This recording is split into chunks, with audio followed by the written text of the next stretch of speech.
Hello everyone, welcome to What If Issei was betrayed by girls and joined the familiar F-Zero world part 1. Before we start, please go support for writing that awesome fanfic.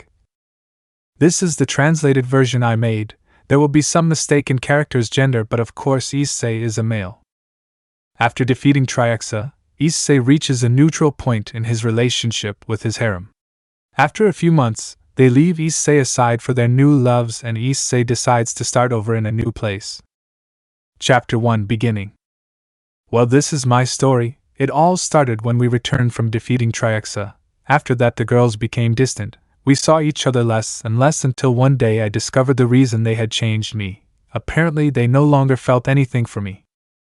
Rias was with her university professor along with Akeno, both on each side of him. But not only did they forget me but also the others. Kaneko was now dating a classmate who also helped her study. Zenobia had fallen in love with a boy from the academy belonging to the music club, and the one that hurt me the most was that I never expected it from her. Now she was with a young man a year older belonging to the soccer club. Well, at first it didn't affect me that much, but after a while it hurt more and more until I asked Drake what was happening to me and I didn't believe what he said. Flashback starts. Issei, Drake, what's wrong with me? Why does it hurt so much? Drake, dude, this is because of the girls. Issei, what do you mean, Drake? Drake, well, my friend, this is because now you are almost completely a dragon, which means that you have the same weaknesses and one of them is couples. When the dragon is betrayed or abandoned by his partner, he begins to suffer slowly until he dies, and in your case, this pain is amplified by being several girls. Issei, does that mean I'll die for love? Drake, maybe mate, but there is a possible solution. Issei, and what would it be? Drake, well, the solution would be to perform a ritual, but no dragon in history has done it. Issei, why Drake? Drake, well, my friend, the ritual consists of eliminating all feelings towards the source of the problem, but no dragon does it because they prefer death to forgetting their partner. Issei, so I won't feel anything for them anymore? Drake, yes, my friend, your feelings for them will restart, so to speak, meaning they will be complete strangers, but you will have the memories but you will not feel anything in them. Although, my friend, this ritual will save you, but you will feel a lot of pain. Issei, I'll think about it. Flashback end. Issei, thinking, I don't know what to do. On one hand I will forget all the feelings I felt for them and I will save myself, but I don't know if I can do it, although if I don't do it most likely I will die. Unknown, I see that you are in a discussion with yourself, young Issei. Issei, exalted, who's there? And how do you know me? Unknown, excuse my manners, my name is Ryu and I am the god of the multiverse and I know you because I have been watching you. Issei, and what does the god of the multiverse want with me? Ryu, well, what I want is to give you a new opportunity in a new world. Issei, and why would you do that for me? Ryu, well, where am I sending you? There is someone who needs help and I was hoping you could do it. Issei, let me think about it. Ryu, it's okay, but if you change your mind, here you have this, and you can call me to answer me. Issei is fine. Ryu, well, I say goodbye, young Issei, goodbye. The next morning. In Issei's room, he was sleeping until the alarm clock rang. Issei gets up and sees the time. He is late for school. He gets up, changes clothes, and runs down to the kitchen. He grabs some toast and leaves his house in a hurry. At school. Issei, well, I managed to arrive on time. Drake, and buddy, tell me, have you thought about the ritual? Issei, I don't know, Drake, I'm not sure yet. Drake, well, buddy, it's your decision, but I warn you that the pain will increase as time goes on. Issei, okay, I'll see what I do. Time jump, end of classes. He just finished leaving school and was now walking downtown thinking about what he would do until he suddenly passed in front of a cafeteria where what he saw surprised him and made him feel like something inside him broke. In front of him were Rias and Akeno along with their university professor, each on one side giving him a kiss. When Issei saw this, he shed a few tears and ran out of the place in the direction of his house. Rias saw him and was a little sad but left him. They would discuss it later when they got back home. Somewhere else. She ran home crying and with a strong pain in her chest and decided to talk to Drake. Drake, I have decided to do the ritual and accept Ryu's offer. Drake, good decision, buddy. Now go up to your room and get into bed. You'll be exhausted by the end of this. Moments later, Issei is seen lying in his bed while a magic circle surrounds him. Drake, ready, mate? Issei, yes. The ritual begins and Issei begins to let out loud screams of pain, and every moment he swore that the pain increased, although he did not know it was about the apparition of another circle in which flames of different colors appeared, one red, another yellow, another white, and one black along with others, but as the ritual that is called flames progressed they were extinguished and changed color to a dull gray. After an hour of pain and intense screams the ritual had ended now and Issei is seen in his bed passed out. 2 hours later, Issei wakes up little by little asking what had happened and why his body hurt. Drake, buddy, you performed the ritual to get rid of them and that's why your body hurts. Issei, I see. I think it's time to call Ryu and tell him that I accept his offer. At that Issei takes the paper from his pocket and activates it, and after a few seconds Ryu appears. Ryu, I see that you have already decided, young Issei. Issei, yes, Ryu. I decided to accept your offer, and when are we leaving? Ryu, in a moment, just let me do something first. At that Ryu takes Issei's arm where his gauntlet is and it shines. Issei, what did you do to me, Ryu?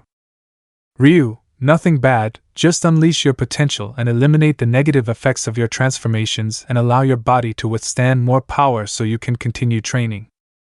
Issei, I see, thanks I guess, but what do you mean by eliminating negative effects? Ryu, well, for example, when you activated the Juggernaut drive, you had to pay with your vital energy, which shortened your life, but thanks to what I did, that didn't happen. Issei, but why? Ryu, in order for your potential to increase now, vast amount of talk is time for you to go to your new beginning. Chapter 2, The Invocation. It all started on the continent of Hawkaginia, to be more exact, at the Magic Academy. A young girl with pink hair woke up as always, although she didn't know that all that would change soon. It was 7:45 in the morning and she was ready to go to her classes. She left her room and headed to the dining room to have breakfast.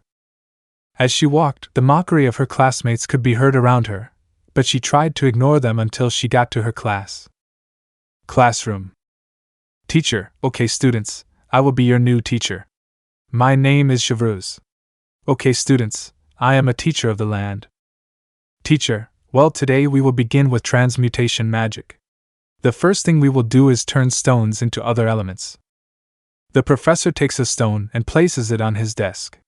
He takes out his wand and proceeds to pronounce an incantation. Then the stone turns golden, astonishing the students. Student 1, Professor, is that gold? Teacher, it's not just pyrite. Now a volunteer. The teacher looks at the students and notices a young woman with pink hair. Teacher, you, the young woman with pink hair, what is your name?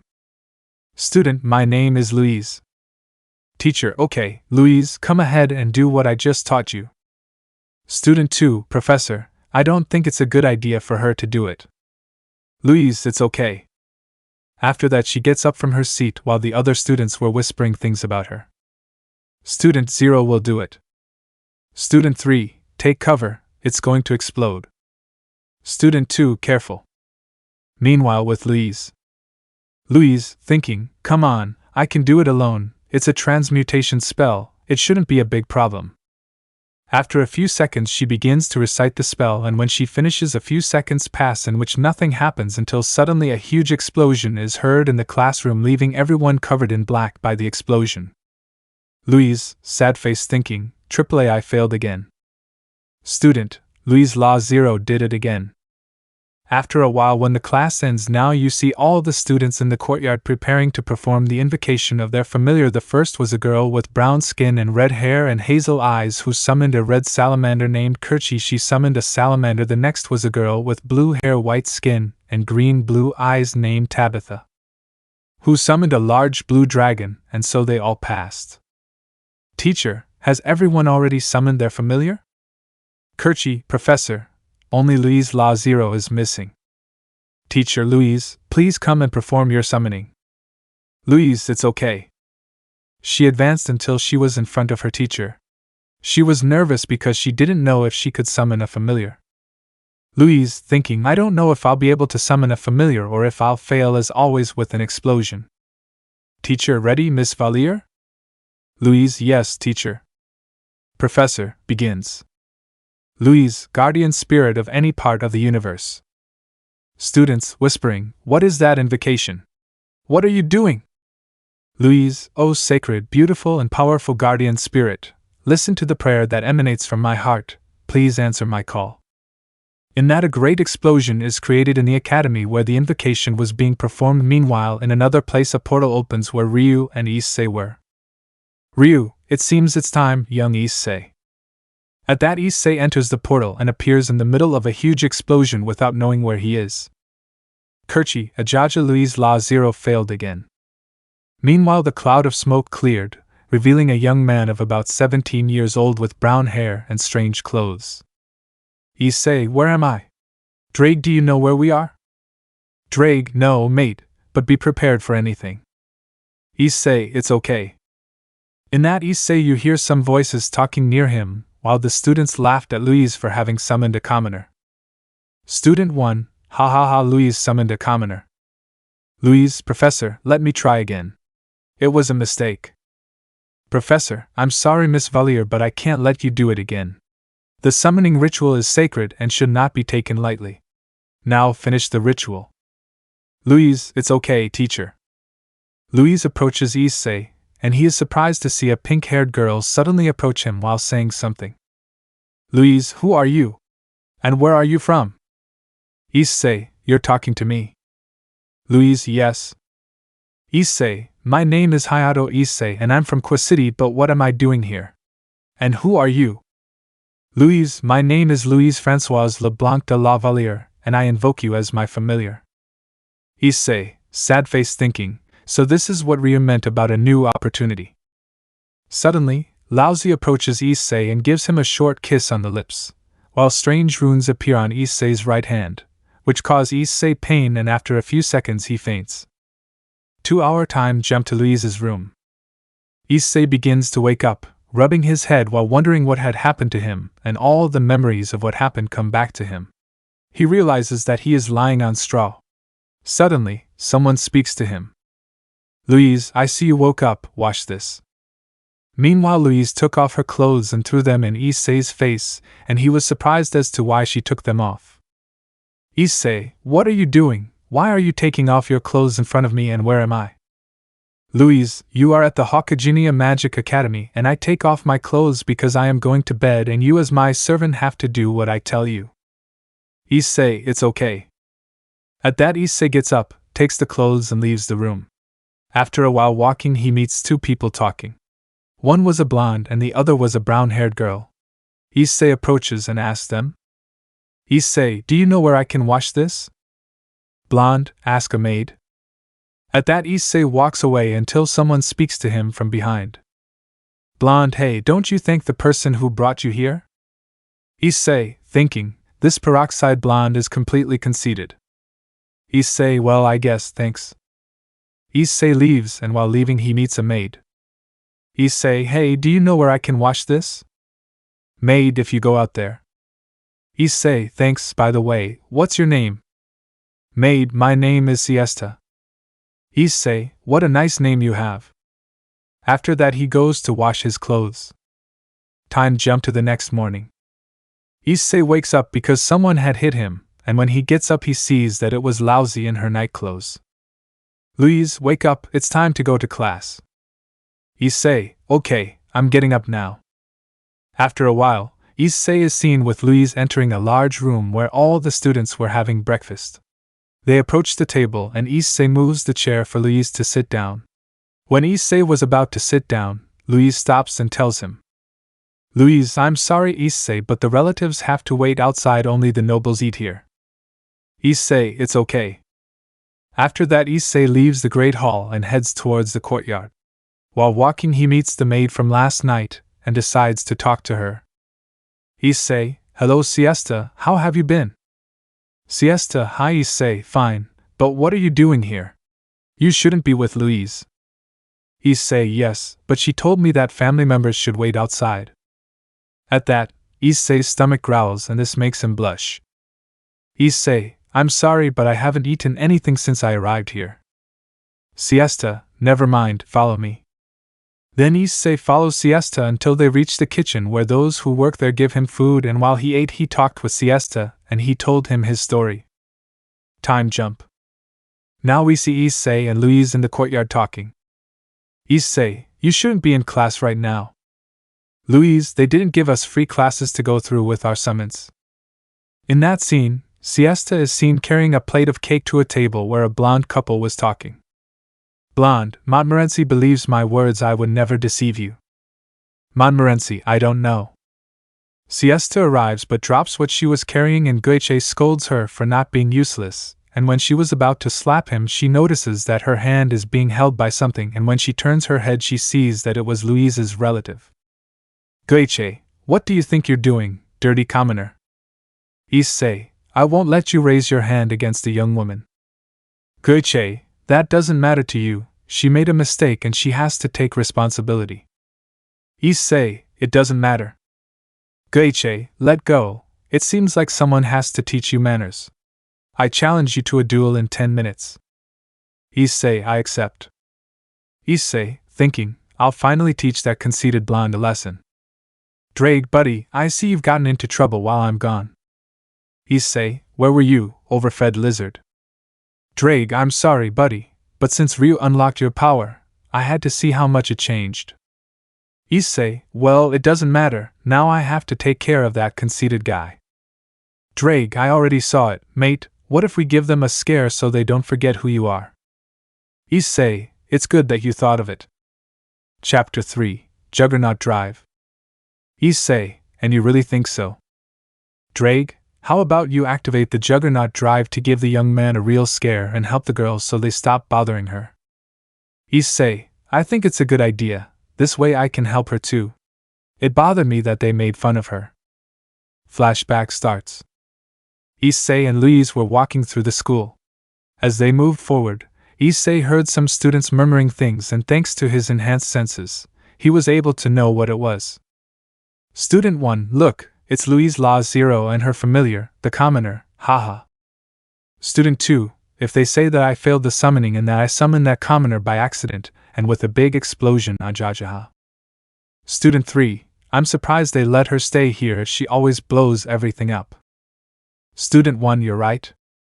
After a while they arrive at Louise's room, then Issei decides and asks her. Issei, Louise, why do they make fun of you? Louise, sad face, sad, just ignore them, it doesn't matter. Issei, wink with a frown, worried, Louise, please tell me what it's about. Louise, it's okay, I've been studying at this magic academy for a long time and I'm not even capable of performing a simple spell without it exploding in my face. So far, the most I've achieved is summoning you, but you're just a commoner. Issei, thinking I should tell her that I'm not an ordinary human to cheer her up even though I don't trust her much. Drake, mate, it's your decision, but I don't know how he'll react when you tell him you're a demon. Issei, better another time so I don't have so many problems. Flashback ends. Issei is walking towards where his duel against Guiche would be. Louise finds out that he would face Guiche, and tries to convince him to give up. Louise, Issei, please don't confront him, he will kill you, he can use magic and you are just a commoner. Issei, don't worry, Louise, I can defend myself. Louise, yes, but he can use magic and you can't. Issei, I don't care, I'm not afraid of him. Then he arrives where Guiche is and stands in front of him. Guiche, I congratulate you not for not running away, but it doesn't matter, I have to show you your plebeian place. Issei, yes, as you say. Guiche, my name is Guiche the Bronze. While saying that he shakes a rose which drops a petal to the ground. When it reaches the ground it becomes a Valkyrie made entirely of bronze. While that happens, Issei activates his booster gear. Guiche, what is that, a simple armor glove, haha, commoner like you has no chance against my Valkyries, better surrender while you can. Issei, I won't give in to a conceited person like you. Guiche, Well, I'll give you a chance now, don't complain. At that point the Valkyrie approaches to attack Issei, but with a quick movement he dodges her, but the Valkyrie attacks again with her spear and Issei steps aside and takes advantage of the opening she left to attack her with his gauntlet. After a strong blow the Valkyrie is destroyed. Goichi, I see that at least you can defend yourself, but enough of the games. Issei is fine. At that, Goichi waves his rose again, dropping many rose petals that quickly transformed into Valkyries. After he finished waving his wand, about 50 Valkyries had appeared on the battlefield, impressing everyone present. At that, Issei decides that it is time to scare him and stands still while everyone watched him and listened to him say something. Issei, I, the one who will awaken. I am the heavenly dragon who stole the principles of God's domination. I laughed at infinity and despised dreams. I will become the red dragon of domination. I will sink you into the depths of crimson purgatory. Juggernaut drive.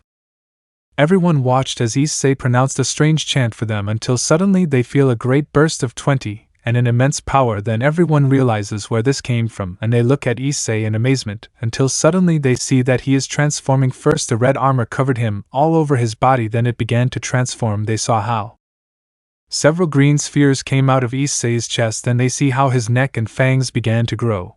His arms grew and something detached from them.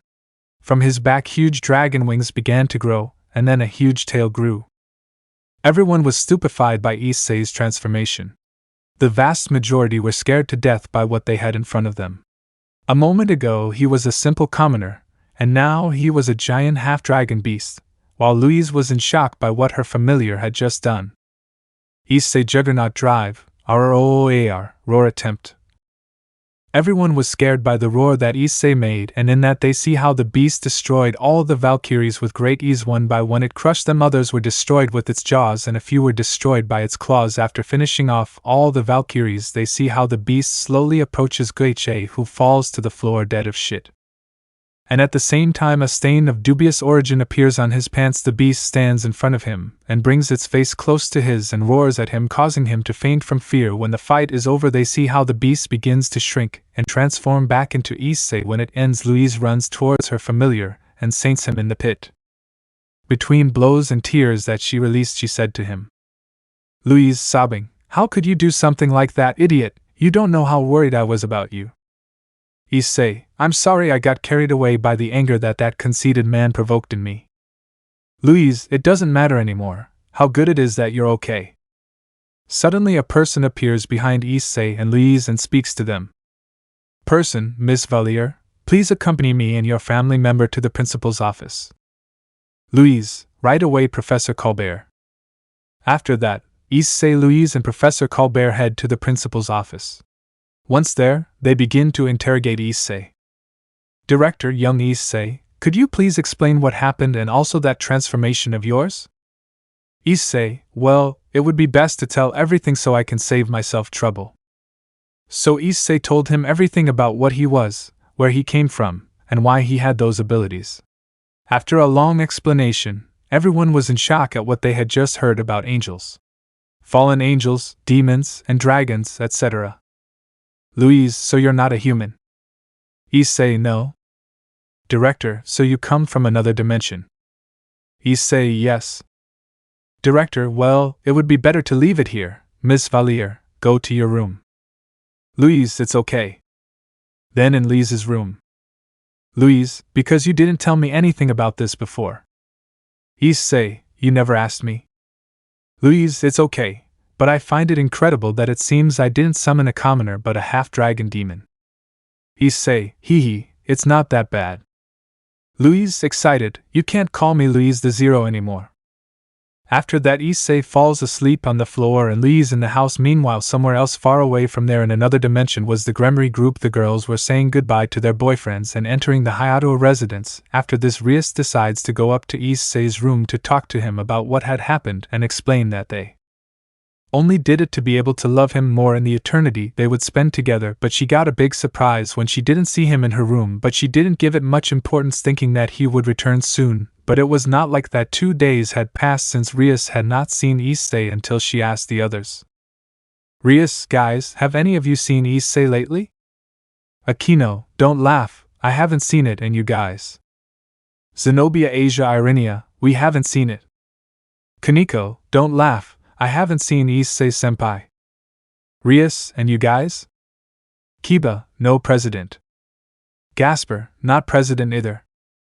Rias, I miss him, I haven't seen him for days and I'm getting worried since the last thing he saw was when we were with Raphael, university professor. Akeno, president, why don't you ask your brother if he has seen him? In that Rias creates a magic circle to talk to his brother in hell. Surzex, what are you doing here? What do you need? Rias, brother, have you seen Issei? Surzex, no, because you ask. Rias, we haven't found him for days. Surzex, you've tried to contact him through the pawn pieces. Rias, it hadn't occurred to me. In that Rias tries to track Issei and in that he finds the pieces but they were in his room and that Rias runs towards her but when they enter they don't see him, but they do see a box on his desk then Rias takes the box and opens it, and when he does she falls to her knees and some tears come out of her face. Akeno, president, what's in that box? Rias, Akeno are Issei's pieces. Akeno, what are you referring to, president? Rias, Issei left us, these are his pawn pieces. At that, all the girls were shocked by what Rias said and suddenly tears came out of their eyes because they realized that they had lost the only person they truly loved. Chapter 4, A New Partner. At dusk, after his demonstration of power, we can see Issei washing Louise's clothes and now he is returning to his room until when he is about to arrive he finds a large red salamander on the road and it gave him directions to follow it. Issei leaves the clothes inside the room without Louise noticing and quickly goes out to follow the salamander. After 10 minutes of following it, it enters a dark room. He enters and suddenly feels someone jump on him and they both fall to the floor. The mysterious person on top of Issei. Issei, ouch, what happened? Kerchi, I'm sorry, I got excited to see my beloved in my room and I couldn't help but jump on you. Issei, what do you mean by beloved? Kerchi, I've been in love with you since this morning when you defeated Gache and showed that transformation of yours, you captivated my heart. Issei had not seen how Kerchi was dressed and when he saw it he could not help but blush since she was only wearing a transparent purple evening dress and he also noticed her beautiful body, very well developed. While he watched her body, Kerchi slowly approached and tried to kiss the young dragon, but he backed away. Issei, what are you trying to do, Kerchi? Kerchi, I try to make us consummate our love. At that moment, Kerchi tries to kiss him again, but they are interrupted by the appearance of a young man through Kerchi's window. Boy 1, Kerchi, I have come so that we can spend the night together with our love. Kerchi, Samuel, what are you doing here? I thought we would meet tomorrow. At that, Kerchi takes her wand and throws a fireball at him that causes the boy to collapse. Issei, Kerchi, who was he? Kerchi, he was just a friend. It doesn't matter, let's continue with what you were doing. Then Kerchi tries to kiss Issei again, but is interrupted by another girl. Boy 2, Kerchi, what's going on and who is he? At that moment Kerchi throws another fireball at him like the previous one. Issei, another friend of yours? Kerchi, yes, but it doesn't matter. Boy 3, Kerchi, what does this mean and who is he? Kerchi repeats the action she performed with the two previous boys after making sure they are not interrupted again. Kerchi slowly approaches Issei and holds him so he cannot escape, and tries to kiss him slowly until the door opens violently, revealing a very angry Louise. Louise, may I know what you're doing here, Issei? Kerchi, you don't care, Zero, just let us consummate our love together. Louise, Issei, get up and let's go leave this hitch in heat. Kerchi, who are you calling a hitch, useless board? Louise, who else but you, horny hitch? At that point the girls look at each other directly in the eyes in a very angry manner, and you can see how both of them give off lightning. At that point Issei decides to intervene. Issei, okay Louise, let's go if it's not late. Kerchi, but Issei, what about our love? Louise, let's go. At that Louise comes out angrily, being followed by her relative. They arrive at her room and then Louise starts scolding Issei. Louise, what were you doing with that hot hitch from the Zerbst family? Issei, nothing, I just followed a salamander into a room and when I entered it jumped on me, we didn't do anything. Louise, Issei, I don't want you to get close to that hitch again. Do you understand me? Issei, fine, but why are you jealous, Louise? Louise, how dare you say so many stupid things? I don't give a shit who you hang out with as long as it's not with one of those hitches from the Zerbst family. Issei, why so much hatred between you?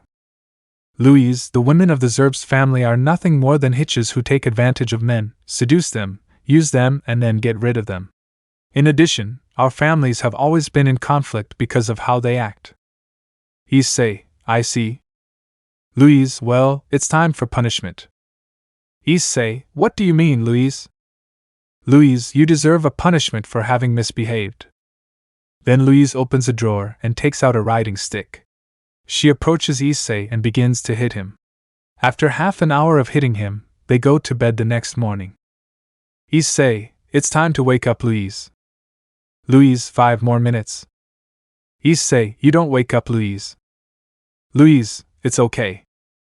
After getting up and having breakfast, Issei and Louise are seen walking through a city in search of a sword for Issei.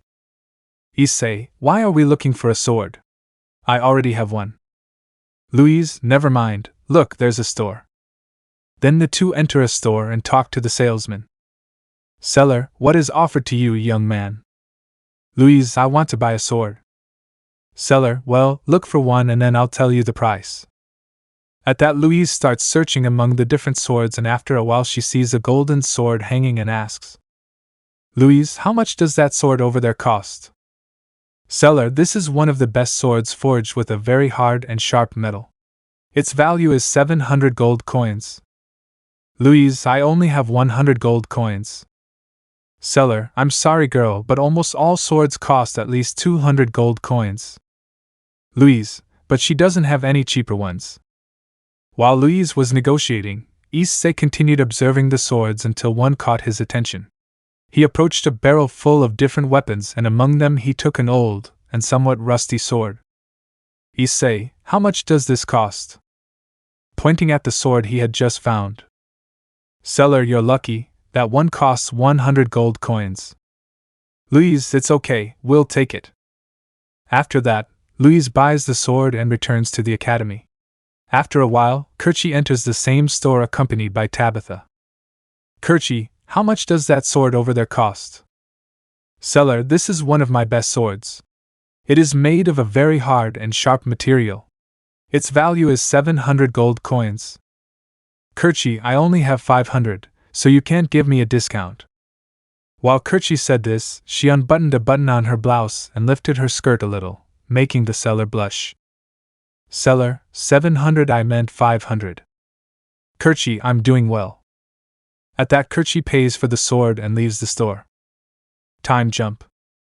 Now we see Issei and Louise in their room, Issei looking at his sword and Louise looking out the window until suddenly the door of the room opens and Kerchi and Tabitha are seen entering with a sword in their hands. Kerchi, look Issei, I brought you a gift. Louise, what are you doing here, Kerchi? Kerchi, as I said, I have brought a gift to my beloved Issei. Issei, because you are doing it, Kerchi. Kerchi, because I love you and I wanted to give you something to show it. Then Kerchi hands the sword to Issei, who was holding the other sword. After this, Kerchi and Louise start arguing until suddenly someone speaks. Unknown, shut up you pair of idiots. After hearing that, the girls turn to look at Issei with a murderous look. Kerchi, that? Louise, you said? Kerchi/Louise Issei. Then they slowly approach Issei to hit him, but they are interrupted by Tabitha, who tells them that it was the sword.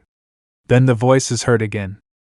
Unknown, I see that you finally stopped shouting. Well, let me introduce myself. My name is Derflinger.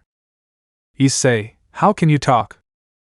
At that, Kerchi looks at Louise and says, Kerchi, ha ha ha, you always get the strangest things. Louise, I didn't know, we'll return it tomorrow. Issei, no, I like it. After clearing things up, everyone goes to sleep. The next morning, all the students are seen in the courtyard with their families practicing different tricks. Issei, Louise, what are you doing? Louise, they are practicing for the presentation of relatives. This year it is more important than the others since the princess will not visit. Issei, I see, and what will we do? Louise, I was hoping you would show off another of your abilities or that transformation again. Issei, I see, I think we're okay. In that moment, a carriage is seen arriving at the academy surrounded by an escort. Louise, it's the princess, she's finally here. Issei, I see. At that moment, a young woman the same age as Louise, but with purple hair, clothes in the same shades, and a silver tiara, gets out. Chapter 5. The Presentation. We can see Issei washing Louise's clothes until suddenly someone appears behind him and starts talking to him. Siesta, hello Issei. Issei, hello Siesta, what are you doing here at this time? Siesta, nothing, I just wanted to thank you again for what you did for me. Issei, it wasn't that bad. Siesta, yes it was, thank you. Issei, well I have to go. Have a good night's nap. Siesta, likewise Issei. At that Issei finishes washing clothes, takes the basket and starts heading to the room while remembering what he did for a nap. Flashback starts. We can see Issei and Louise heading towards classes until Issei speaks to her. Issei, Louise, I won't be going to class with you today. Louise, why not Issei? Issei, I have some things to do. Louise, and what things would those be? I hope it involves Kirchi. Issei, it wasn't just training. Louise, it better be just that good for you to do well. Issei, see you at the end of classes. At that Issei goes towards the kitchen to talk to Siesta. After a while he finally gets there but he doesn't see her anywhere so he decides to ask. Issei, hey, do you know where this Siesta is? Cook, you don't know. Issei, no what? Did something happen to Siesta? Cook, this morning she left, she was bought as a servant for a nobleman, she didn't tell you. Issei, no, but I hope he's okay wherever he is now. Cook, I don't know. It is said that the nobleman who bought Siesta loves to use women as his personal toys and when they are no longer useful to him, or they don't pay attention to him, he gets rid of them. Issei, what do you mean by getting rid of them? Cook, kills them. Issei, what? I have to go look for her. I don't want anything bad to happen to her. Cook, be careful, the nobleman who bought it says it is very strong. Issei, I will have it, and where that noble lives. Cook, not far north of the academy, about 5 hours on horseback. Issei, thank you. In that we see how Issei runs off in the direction where the cook told him. When he is a little far away he decides to activate his balance breaker and takes flight. After a while he is about to arrive and decides to descend and detransform. After doing so he continues on his way running very fast until he reaches the Count's mansion. When he is in front of the door a guard speaks to him. Guard 1, what are you doing here, kid? Issei, I want to talk to the Count. Guard 1, okay, let me consult him. At that the guard enters the mansion leaving Issei alone at the entrance. After a while of waiting, Issei sees the guard come out again and tells him. Guard 1, it's okay, you can come in. Issei, good? In that Issei enters the mansion following the guard. After a while they enter a large room where at the end you can see a fat man eating while some girls serve him. Count, what do you want, commoner? Why do you interrupt me? Issei, I heard that today you acquired a new maid. Count, so there is some problem. Issei, I would like it if you please let her come back with me, she is a special person to me. Count, ha ha ha ha, and why would I do it now? She is my property. Issei, she is not an object, she is a person. Count, she is nothing more than a commoner just like you, and I do what I want with her since I am a noble, and I bought her. Issei, I won't let you lay a finger on Siesta. Count, a jaj, and what does a commoner like you do to stop me? Issei, I'll kick your ass. Count, learn to respect the filthy noble commoner, guards Mantello. While the guards were approaching Issei, a person entered the room. He was taking a nap and was carrying a tray with food for the Count. When he saw her enter, to further anger the commoner, he decided to grab her hand, bring it towards him, and begin to grope it while tearing her clothes. When Issei saw this, he got angry and began to release his power. Count, see, I can do whatever I want, and you can't do anything to stop it, useless commoner. Issei, let her go. Count, and if I don't do it, what? Issei, I'll kill you. Count, ha ha, I'd like to see you try. At that, the Count lowers his hand to Siesta's crotch as she struggled to free herself. This angered the Count, and he slapped Siesta, causing her to fall to the floor with tears in her eyes. At that, Issei frees himself from the guards and screams, "Issei, bastard, you're going to die." At that, Issei releases all his power due to the fury he had and activates his balance breaker, surprising Siesta and scaring the Count because of Issei's new appearance. At that time, the Count begins to back away in fear as he takes his wand and tries to attack Issei, but none of his spells caused him any harm. After a few minutes, Issei was in front of the Count and gave him a strong blow to the face which sent him flying and embedded in a wall. After this, he detransforms and heads towards Siesta, who was still in shock from what he had just seen. "Issei, are you feeling well?" "Nap." "Siesta, if I feel okay." "Issei, well, it would be best if we left." "Siesta, but Issei, the Count still has the papers for my purchase." When Siesta says this to Issei, he goes in the direction of the Count, who was scared to death. After a few seconds, Issei comes to him and says, "Issei, where are the nap papers?" "Count, in the piece of furniture over there." The Count points to a desk in a corner of the room and Issei heads towards it. When he arrives, he opens one of the drawers and finds the purchase papers. He takes them and burns them, which means that Siesta is now free. After this, he returns to Siesta's home. Issei takes off his shirt and gives it to Siesta. Note: Issei was still in his uniform. "Issei, okay, nap, let's go."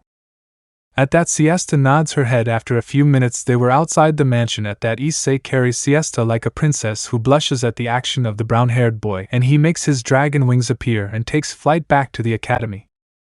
Flashback ends. Now we see Issei practicing for the presentation using his balance breaker in one of the training fields, but suddenly he feels someone approaching, so he deactivates his transformation to see who it was. After a few minutes, he could see that it was Siesta who came to see him. "Siesta, hello Issei, what are you doing?" "Issei, nothing, nap." "Siesta, you were practicing for the second-year presentation." "Issei, yes, how did you know?" "Siesta, it's what all the second years are doing." "Issei, I see." "Siesta, and that you were practicing." "Issei."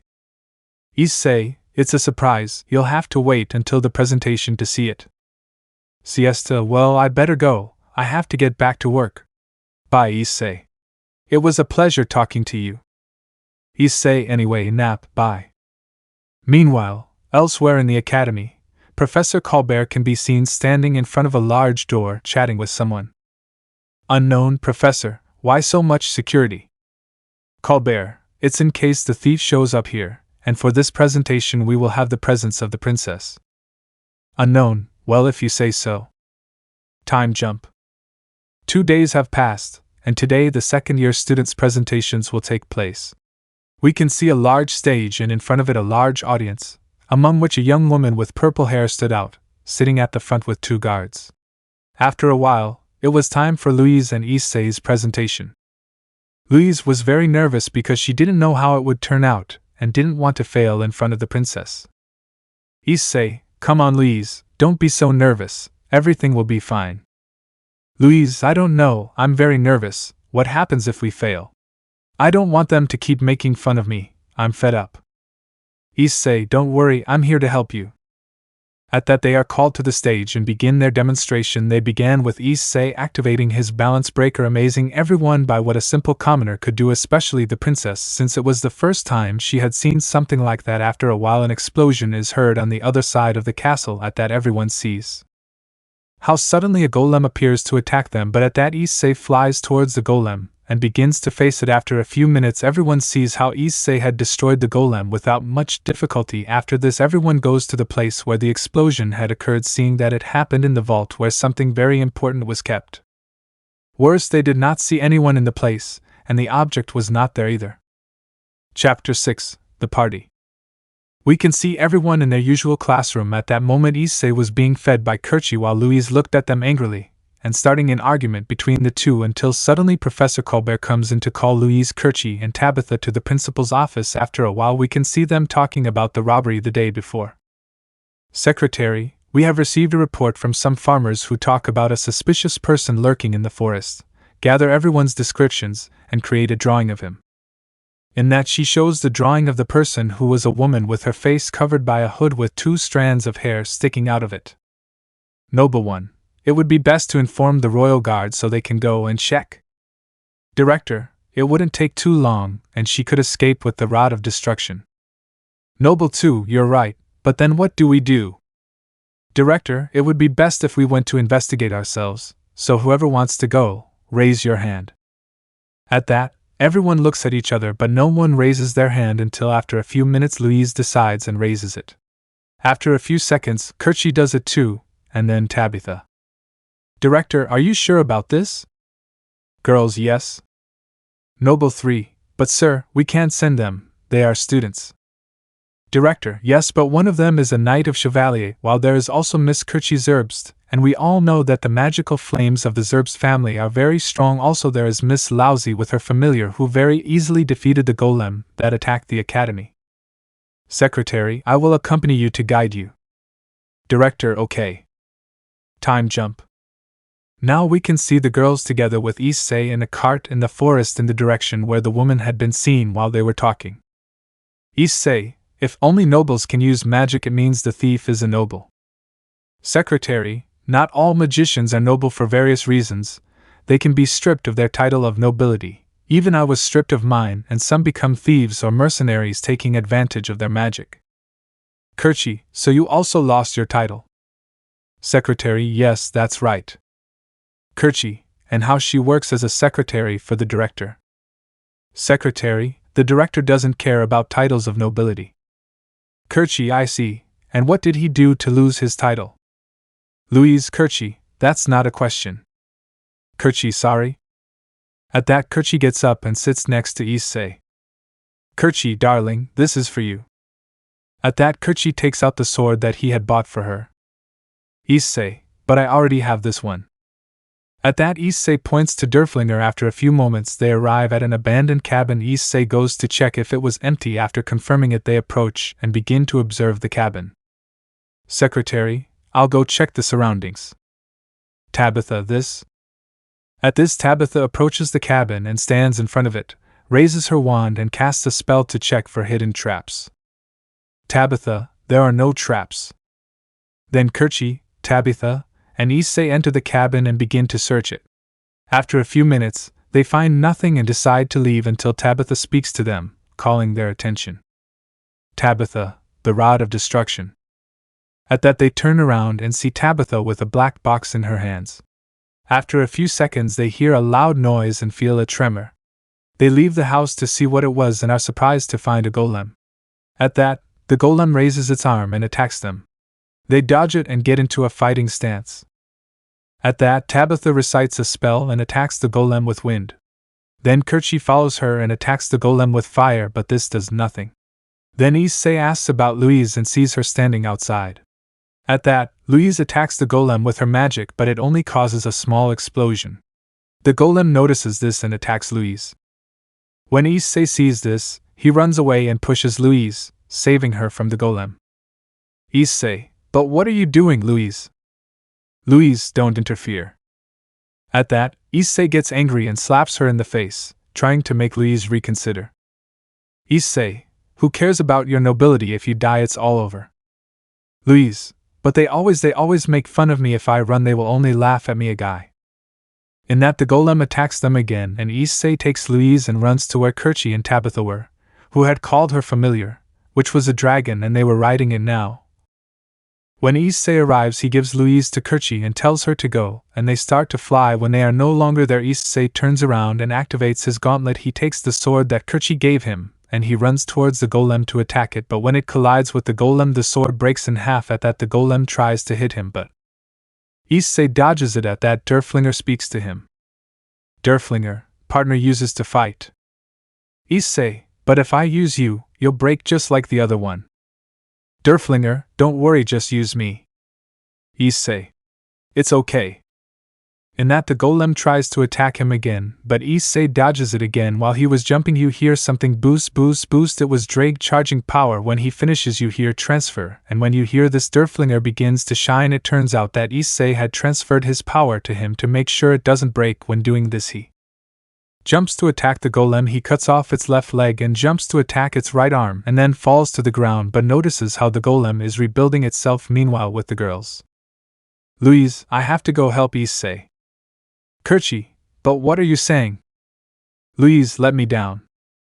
In that, Louise takes the Rod of Destruction and jumps off the dragon, and Tabitha reacts and casts a spell on Louise so that she falls without problems. After reaching the ground, she begins to wave the Rod of Destruction, but it did nothing. The golem turns around to attack her, and Louise continued waving the Rod of Destruction without results. When the golem is about to crush her, Issei pushes her, saving her. After this, she stands up, takes the Rod of Destruction, and begins to assemble it to attack the golem. It turns out that the Rod of Destruction was a rocket launcher. When she finishes assembling it, she attacks the golem with the rocket launcher, and destroys the golem, and creates a large explosion with a large cloud of smoke. When the smoke disappears, they see the thief Frigette, who turned out to be the director's secretary, in that she takes the Rod of Destruction, and points it at them, while that Issei tried to take Derflinger.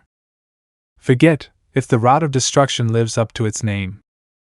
At that, Issei takes his sword and runs towards Forget. He tries to shoot, but it doesn't work. After a few seconds, Issei hits Forget in the stomach very hard, causing him to lose consciousness. At that, Kerchi jumps into the abyss and hugs him. Louise, how could you use it? Issei, it's a weapon from my world. It's a rocket launcher and it's very powerful, but I don't know how I could use it. Derflinger, I think it has to do with the marks of Gandalf. Issei, what brands? Drake, mate, didn't you notice? Issei, that Drake. Drake, the first day we arrived and this girl made the family contract, those strange marks appeared on your right arm. Issei, I hadn't noticed her. Time jump. Now we are in the principal's office watching as the principal congratulates the boys for managing to catch Forget and recover the Rod of Destruction. Director, well, for your great action, you are formally invited to tonight's party. Time jump. Now it's night, and we see Issei on a balcony looking at the stars and remembering everything that had happened since he met Raynar until now. But he no longer felt anything when remembering that, so he thought it was better to forget all that and start over. At that point, the door to the dance hall opens and Louise enters the room wearing a pink dress and with her hair done. She looked very beautiful. At that point, she crosses the entire room, ignoring all the requests to dance and heading towards Issei. Louise, hello? At that, Issei turned around, and when he saw her, he couldn't help but blush because of how pretty she looked. Issei, what's up? Louise, if you want to dance. Issei, it's okay. Louise, you're supposed to ask me your friend. Issei, Louise, would you please grant me this piece? Louise, it's okay. At that, Issei takes Louise's hand and leads her to the dance floor. When they finally arrive, Issei puts his right hand on Louise's waist, and with the other he takes her hand and they begin to dance. Chapter 7 Fairies. Hayato Residence. We can see all the girls of the Gremory clan gathered in the living room of the house, and they were talking somewhat sadly. Rias, any news from Issei? Akeno, no, nothing, President. Asia, no, President. Kaneko, nothing about Senpai. Kiba, nothing, President. Zenobia, I haven't found anything. Irina, nothing. Rias, it's been a week since Issei left, and we haven't had any news about him. I still think we should have told him something about our relationship with the boys. Akeno, you're right, President. If only we had told him something, maybe he wouldn't have left. It turns out that the girls weren't really in love with the boys, they just wanted to know how to be in a relationship with a normal human so they could be with their beloved for eternity. But they don't deny that while they were with them they enjoyed the moments. But that didn't mean they had stopped loving him. Then a strange portal appeared in the middle of the room with great light. When the brightness disappeared, they could see a man of about 26 years old. Rias, who are you and what do you want here? Unknown, well, my name is Ryu and I've come to deliver something from young Hayato. Rias, do you know where it is? Ryu, yes, but I can't tell you. At that, Ryu approaches the president and hands her a letter. Ryu, well, my work here is done, bye. At that, Ryu disappears in a black light. Ryu, thinking, well, young issei, I have already fulfilled what you asked me. Flashback starts. At this moment we see Issei with something in his hand and talking to Ryu. Issei, Ryu, please, I ask you to give this to Rias, but with one condition. Ryu, it's okay, but what serious condition? Issei, only give it to them if they realize I'm not here anymore and look for me, but only if it's for something other than anger. Ryu, is fine, but what is it? Issei, it's just a letter for Rias. Ryu, it's okay. Flashback ends. Now we can see everyone gathered waiting for the president to read the letter aloud to everyone.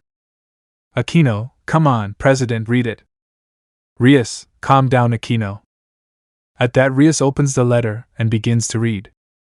Well, President, if you are reading this, it means that I am no longer with you. The reason is that it seems that you found someone with whom you can be happy, and that is not me, although this breaks my heart. Also, according to what I understood from Drake, when a dragon is betrayed, abandoned by the people he loves, his power will slowly poison him until he dies. But do not worry, he is not in danger, since thanks to Drake I was able to save myself. So now I tell you to be happy. Do not worry about me now. I am going to a new place to also be able to find my happiness. Goodbye, Hayato Issei.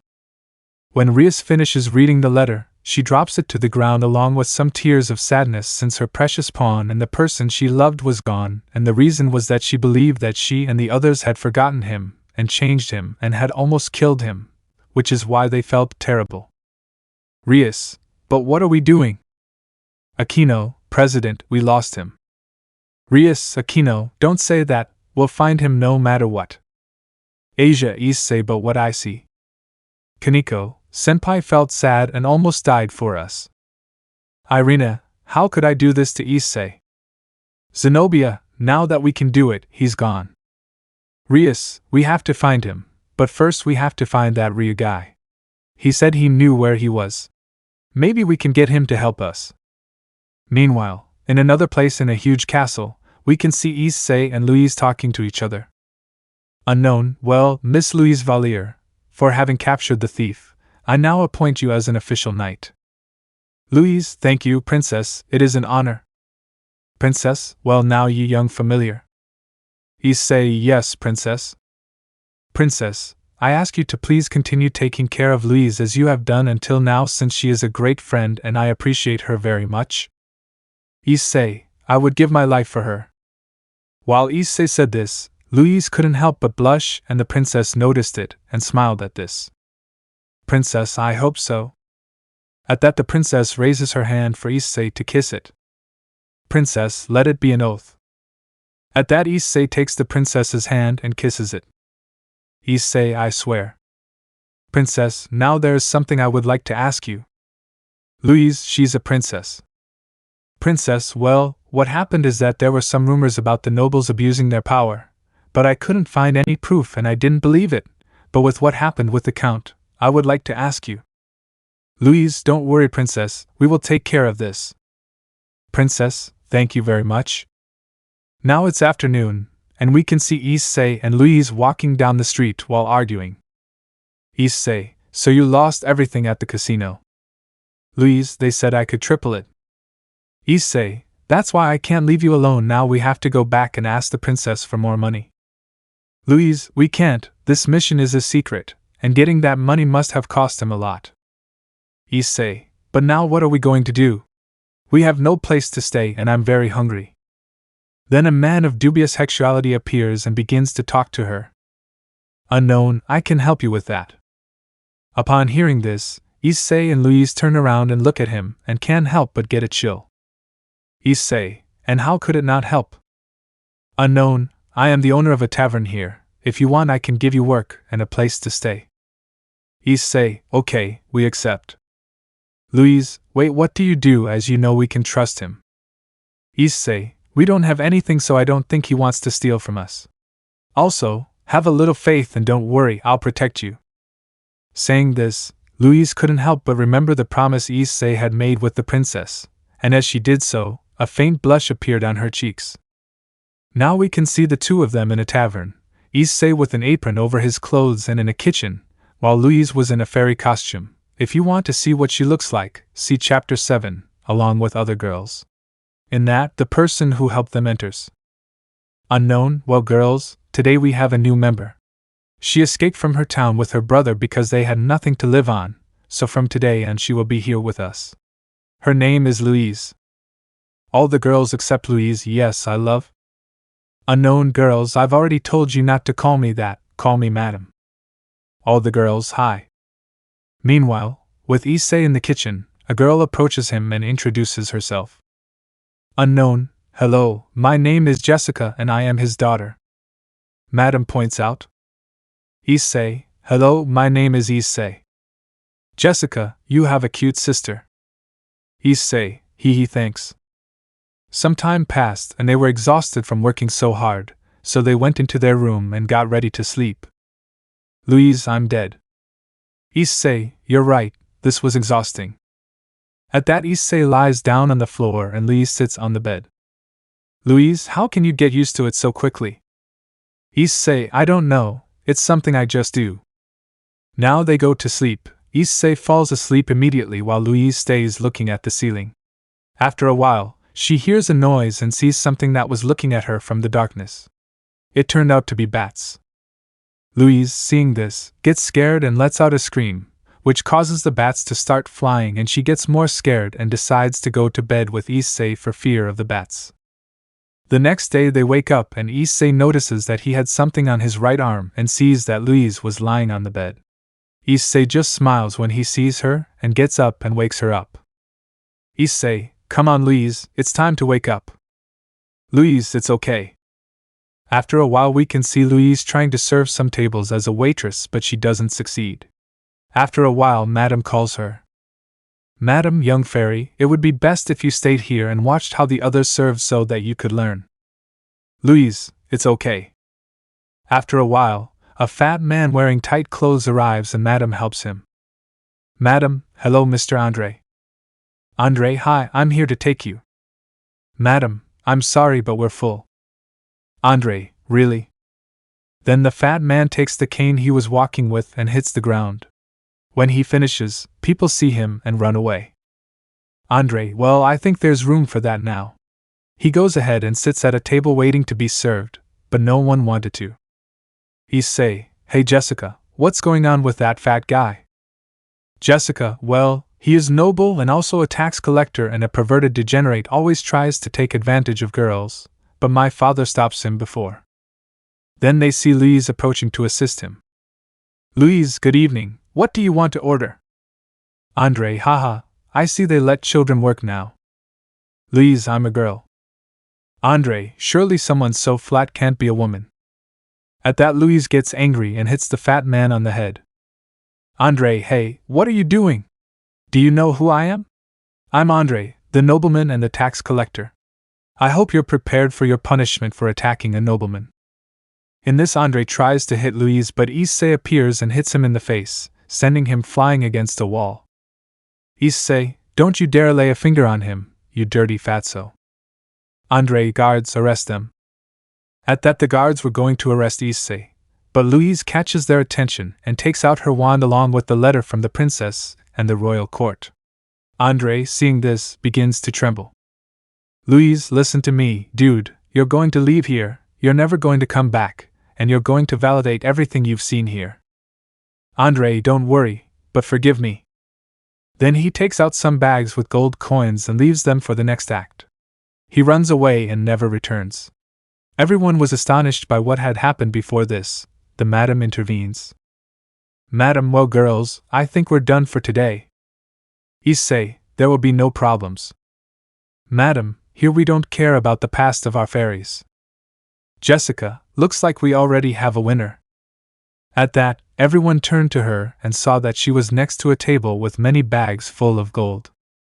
Louise, but they left him. Jessica, if they leave it then it's tips. Madam, girls, it seems we have a winner. At that, everyone congratulates Louise and Madam gives her the enchanted fairy costume. Now we are in Louise and Issei's room. He was sitting on the bed while Louise changed into the suit, and when she finished she came out and showed it to Issei. Louise, and I look good. Issei was silent and after a few seconds he reacts. Issei, you look very beautiful. Louise, thank you. Chapter 8, Love Potion. We can see the Gremory group in hell in the Gremory mansion talking with the Mao Lucifer. Rias, brother, we need your help to find Issei. Sirzex, what happened to Issei Rias? Rias, due to some carelessness we lost it, and we want to find it. Sirzex, what do you mean by carelessness? Rias, well, what happened was. And then Rias told him everything that happened with Issei. Sirzex, so that's what happened. Rias, yes brother, you can help us. Sirzex, honestly, I'm disappointed in Rias. I didn't expect that from you. Honestly, I'm not surprised that Issei left. Rias, because you say so, brother. Sirzex, I'm surprised you don't know, Rias, since you, being the king of your clan, should inform yourself about your pieces. Asia, what does Sirzex-sama mean? Sirzex, well, I guess it would be best to tell them that dragons are very powerful beings, but they are even more territorial, especially with their partners, since they only fall in love with one in the case of males, but when he is abandoned by the dragoness or betrayed, he falls into a deep and dangerous depression. Akeno, because it's dangerous. Sirzex, well, when they are betrayed they become depressed, and the more powerful it is the worse it will be, since slowly that power will poison the dragon until it kills it, and this becomes worse when having multiple partners. All QE. Sirzex, but there is a way for the dragon to be saved, but if he does that, I think his chances of recovering are greatly reduced. Rias, because you say so, brother. Asia, what is the Sirzex-sama ritual about? Sirzex, well, the ritual consists of the dragon having to renounce all feelings towards their partners, but this ritual is very painful. Zenobia, so he doesn't feel anything for us anymore. Sirzex, exactly, but more than not feeling anything anymore, it's as if they were restarting. Irina, so we can still find him.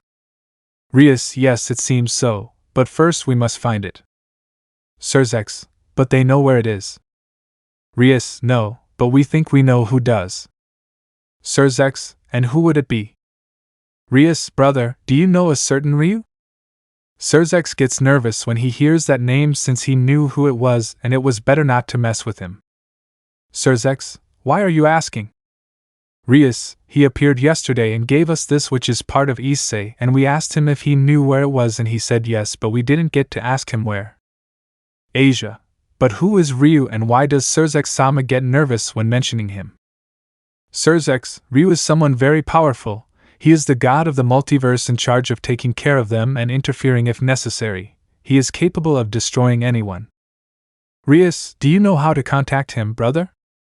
Sirzex, yes, but it will take a while. Kaneko, how much would that be, Sirzex-sama? Sirzex, a few days at least. Rias, it's okay, at least we have a chance to get it back.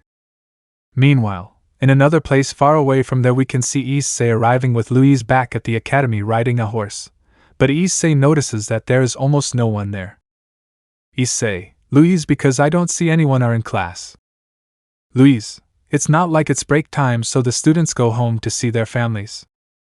Issei, I see. Then they arrive next to a carriage that was about to leave and they see who is there, Kerchi and Tabitha. Kerchi, I thought you had left, Louise. Louise, I didn't just have to take care of a few things. At that moment, Kerchi sees Issei and jumps on him. Kerchi, darling. Issei, hello Kerchi, where are you going? Kerchi, we're going to Tabitha's house for the holidays. Issei, I see that things are going well for you. At that moment, a jealous Louise approaches and grabs Issei and drags him. Louise, let's go. Issei is fine. Later that same day, Issei was walking around campus since Louise had sent him to wash his clothes, and then he sees a very large pot and decides to go for it since something had occurred to him. After already washing the clothes, we see Issei in the pot full of hot water with a towel on top. While he was thinking how he got here, he dives into the water. Meanwhile, Siesta was passing by and gets closer to take a better look at that. She notices some bubbles coming out of the water, and after a while Issei appeared, surprising Siesta, causing her to spill the tea and stain her clothes. Issei, are you okay, nap? Siesta, yes, I'm fine, but I broke the kettle. Issei, good? Siesta, what are you doing, Issei? Issei, it's a custom where I come from, do you want to join? Siesta, can I? Issei, of course. At that, Siesta begins to take off her clothes, making Issei turn around quickly so as not to see Siesta. After a few minutes, he hears Siesta get into the water, and they begin to talk, and Issei tells him his story. Siesta is amazed by all of this. Meanwhile, Louise was looking for Issei and sees him with Siesta, and when she sees this, she leaves angrily. Meanwhile, in another place, we see a blonde waiting for someone. Montmorency, sad face, thinking, I hope this works. Flashback starts. We see how a blonde argued with a blonde man because he had cheated on her. Montmorency, I don't care, I don't feel anything for you anymore. Goiche, but Montmorency, don't get angry, my precious. Then Montmorency leaves, and after a while we see her preparing a potion so that Goiche will not deceive her again. After a while, when the potion is ready, she meets Goiche again. Montmorency, okay, I'll give you one last chance. Goiche, thank you, my beautiful Montmorency. Montmorency, you better not fail or we won't come back. Goiche, I promise you. Montmorency, it's okay, in 2 hours in the courtyard. Goiche, it's okay, my dear Montmorency. Flashback ends.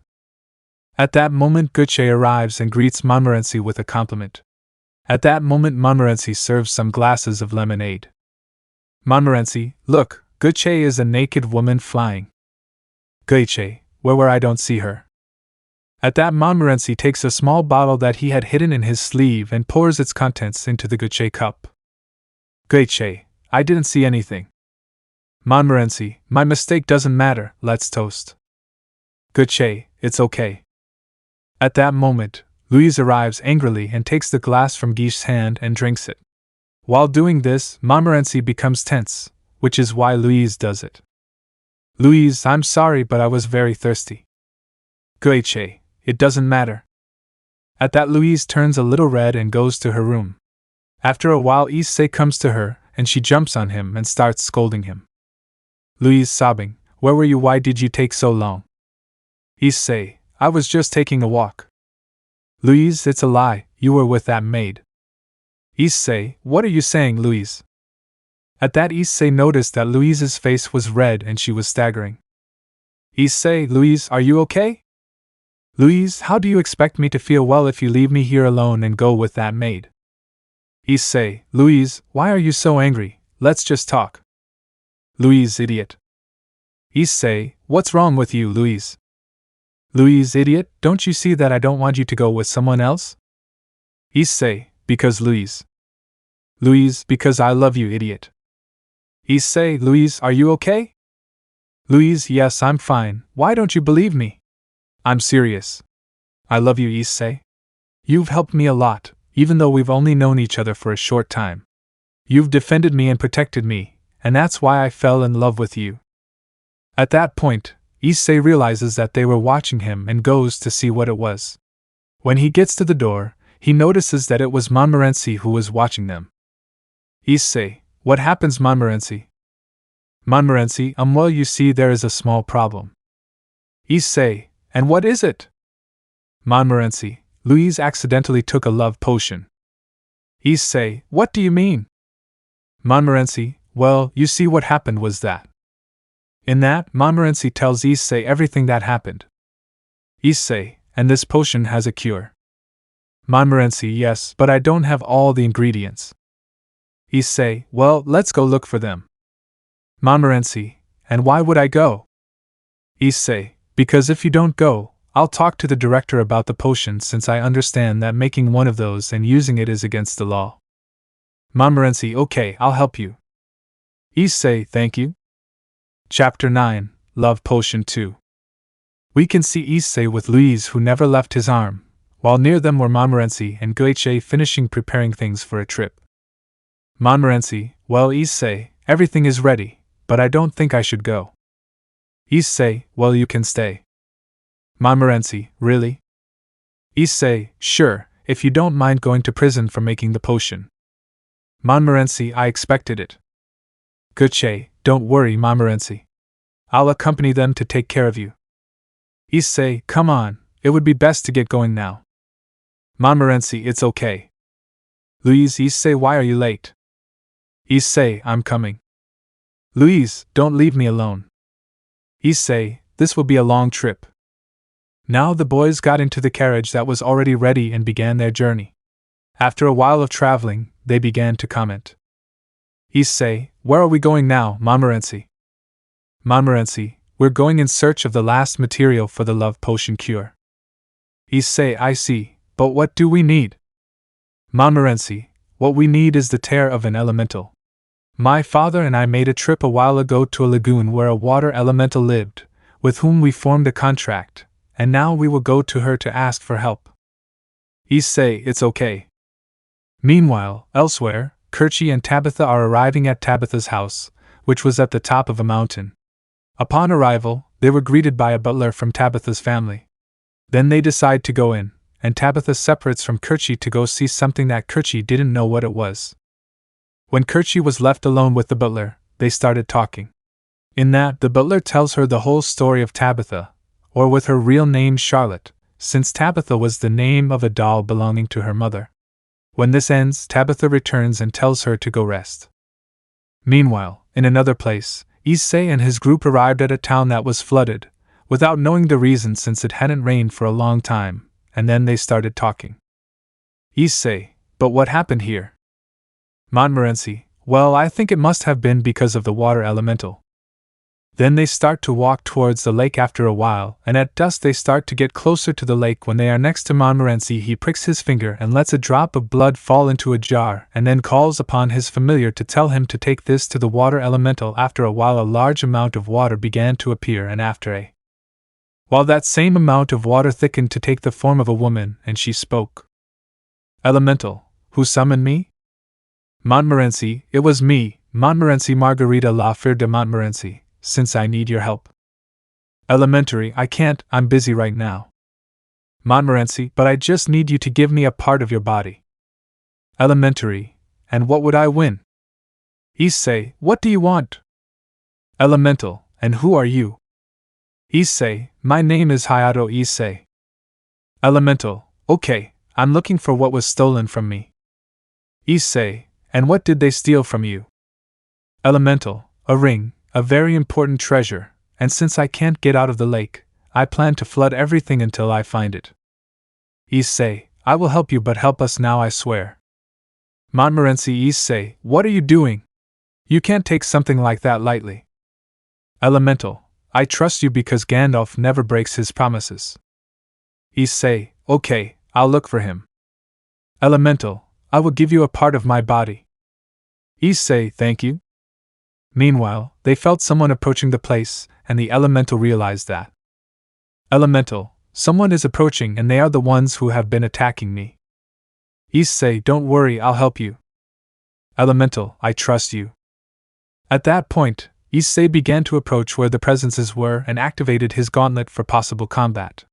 When they were already arriving, they realized who it was. It turned out to be Tabitha and Kerchi, who had come to take care of the flood. Kerchi, what are you doing here, guys? Issei, we were looking for something that has the water elemental. Kerchi, and what is it? Issei, a part of it to counteract the effects of a love potion. Kerchi, what do you mean?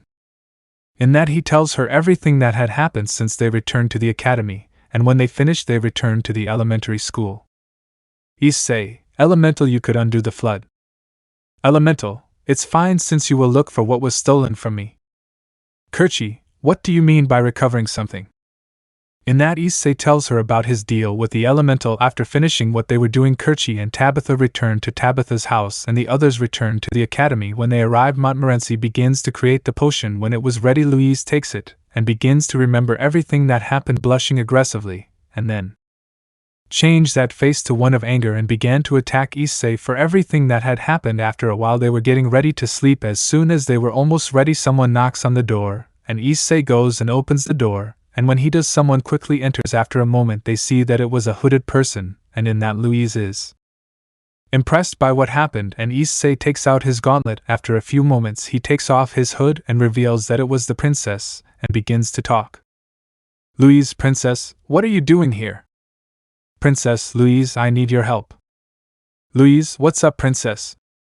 Princess, what happens is that I need you to deliver this. Louise, what is this, princess? Princess, it's a letter to marry me for an alliance for the country. Louise, what are you referring to? Princess, what happens is that our country is forming an alliance to prevail and strengthen itself, but for this we need a marriage. Louise, I see. Issei, so it's a political marriage. Louise, shut up, Issei. But what do you need us to do, princess? Princess, I need you to take this letter along with this ring to Germania to continue with the peace treaty. Then Gabriel appears, who had seen the person and follows them to then interfere and say that he would also help. Meanwhile, in another place far away from there, more specifically in the Core Academy in the research building, we saw someone talking. Rias, brother, have you found out how Rias' situation is going? Sirs X, it's going well, we'll be able to call him soon. Rias, it's okay. Rias, sad face thinking, we'll go with you soon. Issei, just wait, and this will be cleared up. Chapter 10, Walled? After the princess's visit, we see Issei washing Louise's clothes at night while thinking about everything that had happened a while ago. Time skip, now we see Issei entering a cabin in the courtyard of the academy where Colbert was located. Issei, hello Professor Colbert. Colbert, hello young Issei, what is the reason for your visit?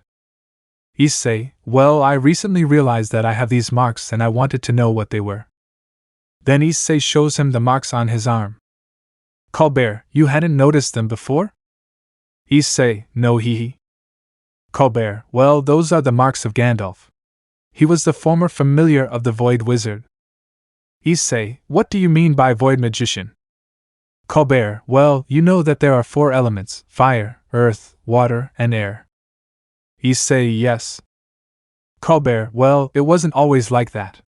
Before there was Akeno, which was the void, but a long time ago, no one could use it. The last magician who used it was very powerful and his familiar had marks very similar to yours. Issei, I see, that means Louise is that magician.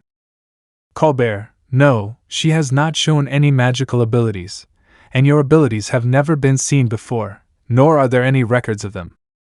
Issei, well, thanks for the information. At that, Issei was going to leave until he sees a bottle with a liquid that catches his attention. He approaches it and examines it. Issei, Professor, what is this? Colbert, that's dragon's blood. Issei, dragon blood? Colbert, yes, a long time ago 2 very strange dragons appeared that seemed to be fighting. One fell in the mountains while the other disappeared. The one that fell in the mountains was found after a while, and I managed to obtain some of its blood. Issei, I see. Issei, thinking, this isn't blood, it's fuel, right, Drake? Drake, a certain companion, to be more exact, I think it's jet fuel. Issei, thinking, I see. Issei, goodbye, teacher. Colbert, goodbye, young Issei. Time jump, now we see Issei with Louise in his room preparing 12 to sleep. In that, Issei notices that Louise was nervous. Issei, what's wrong, Louise? Louise, I was wondering if it was a good idea for the princess to give us this mission. Issei, what do you mean? Louise, I can't use magic and we're almost always in danger, and this is very important. I don't think I'm ready for something like this. Issei, don't worry, we've always managed to get ahead, and I'll protect you with my life. Louise, thanks, Issei. In that, they lie down and fall asleep. Now we see Issei and Louise preparing to leave on their mission. When they are ready and leave, you notice how the earth at one point begins to rise, which makes them stop. After a few seconds, Guiche's familiar appears from the earth. After a few seconds, it comes out completely from the earth and jumps on Louise. Louise, someone help me. Issei, why is he here? Guiche, to my beloved family, I'm sorry for leaving without warning, but I see that what's catching your attention now is Louise's ring. Issei, what do you mean? Guiche, it's just that my lovely relative loves precious stones. Louise, stop chatting and help me. At that moment, a strong gust of wind comes out of nowhere and sends Guiche's relative flying. After a few minutes, they see a griffin descend from the sky with someone riding it. Then it descends and the man who was on top of the animal jumps and approaches Louise and carries her like a princess.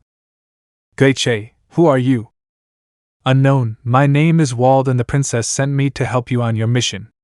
I am the captain of the Magic Knight Squadron. Wald, Louise, I see you've grown quite a bit since last time. Then he approaches Louise and takes her hands. Wald, I'm sorry Louise for taking so long and scaring you. I just wanted to help my fiancé who was in trouble. Issei-Gaiche, fiancé? Wald, yes, Louise is my fiancé and who are you? Gaiche, my name is Gaiche de Greymont and I am Louise's classmate at the Magic Academy. Issei, my name is Hayadu Issei and I am Louise's familiar. Wald, so Louise's relative is a commoner. Issei, yes. Wald, I see, thanks for taking care of Louise until now. Issei, no problem. After their talk, Wald, still with Louise in his arms, mounts his griffin and they begin their journey. After a while of traveling and chatting with Wald, Louise looks back to see Issei, who was a little further behind with Gaiche, but he wasn't looking at her, which made Louise miss him and sadden her a little. After a long walk, they arrive at a city that was buried in the ground. The buildings were built across mountains, just like other parts of the city. After arriving at an inn, they stop and get off. Wald, we'll spend the night here and continue tomorrow. Gaiche, it's okay. Louise, Issei at least answers. Wald, it's okay, Louise must be tired. Time skip now we see Issei watching the sunset from a viewing platform, finished unpacking while Louise arrives from behind and talks to him. Louise, you know, I told you before. Issei, what? Louise, we're engaged because my parents arranged it. Issei, huh? Louise, what do you mean by huh? Issei, nothing is something presumptuous, but he is a good person, he is not like the nobles I have met until now. Louise, that's true, I've liked her since she was little. After losing her parents, she quickly rose through the ranks of the knights to become captain of the Griffin Knights. She looks a bit like you. At that, Issei turns around and looks at Louise with an emotionless face which depresses Louise a little. Louise, what? Issei, or nothing, I just thought that you'll be fine by his side and that I shouldn't have come. Louise, you are my relative, of course you should have come. At that, Louise leaves quickly and Issei sits on the luggage. Issei, what's wrong with her? Derflinger, what's wrong with you? Aren't you in love with her? Issei, I love her but I don't think it's love. Derflinger, because you say so, you always take care of her and you want to be by her side because you don't trust that it's love, and you've been very depressed since he arrived. Issei, it's true you don't know my past. Derflinger, what a past. In that, Issei tells him everything that happened with the Gremory girls. Derflinger, I see why you want to have ties so quickly. Issei, well, let's finish. Time jump now, it's night, and everyone is at the inn eating before sleeping while talking. Wald, I didn't expect you to summon a commoner as a familiar. Louise, what do you mean? Wald, no, nothing, it's just that it's the first time I've seen it happen. Wald, you two had a duel, right? In that, Gaiche chokes on his food, which is why Wald mentioned it. Gaiche, well, that was it. Is interrupted by Wald. Wald, Issei, it was the first time you held a sword. Issei, no, I know something about swords but it's not much. Wald, I see it's true that you were able to use the Rod of Destruction to defeat the Earth Mage Thief. Issei, that's how it was, I see you're well informed. Wald, my position leads me to be so. Note, they didn't tell us about Issei's transformation because it could cause problems, so he doesn't know. Louise, and especially my family. Wald, since then I have had an interest in you. I would really like to have a duel with you. The ship leaves tomorrow afternoon, so we have time. Louise, Wald? Wald, of course I won't force you if you don't want to. Issei, well, I don't care, I have no problem. Louise, Issei, stop, Wald, this is not the time for this. Wald, everything is fine, I won't be hard on him. Louise, it's okay. At that, Wald stands up. Wald, well, I think it's time to go to our room to sleep. Louise, it's okay. Then everyone goes to their room. Now we are in Issei and Guiche's room. Guiche, what a romantic night. Issei, if you say so. Guiche, you know, it's not as fun with you as you think. Issei, the feeling is mutual. Guiche, or is it true that while we were eating I saw a beautiful maid? Don't you think it would be disrespectful if I didn't tell her about my feelings? Issei, I'll tell Momo. At that, Guiche leaves the room, completely ignoring what Issei said.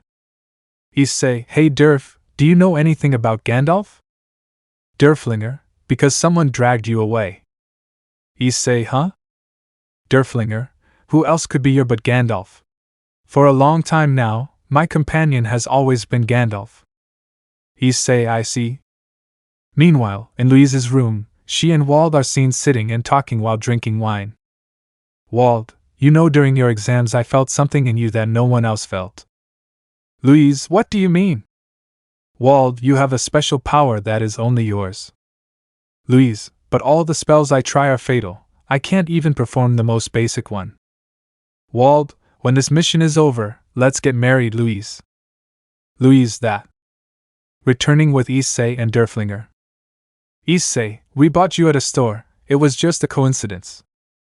Derflinger, it was no coincidence, you're my partner, that's why I'm here. Issei, then why didn't you say anything until now? Derflinger, you never asked? Issei, you're right.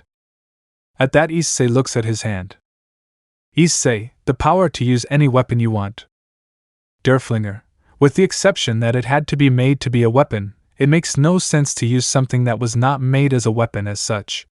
Remember what happened with that golden sword, it was nothing more than an ornament. Returning with Louise and Wald. Wald, you know, I will continue to be captain of the Griffin Knights, but I would like to be a noble who can influence not only the kingdom but all of Hawkaginia. Louise, but getting married is too soon. Wald, I need you, Louise. Louise, but to say that so suddenly. Wald, Louise.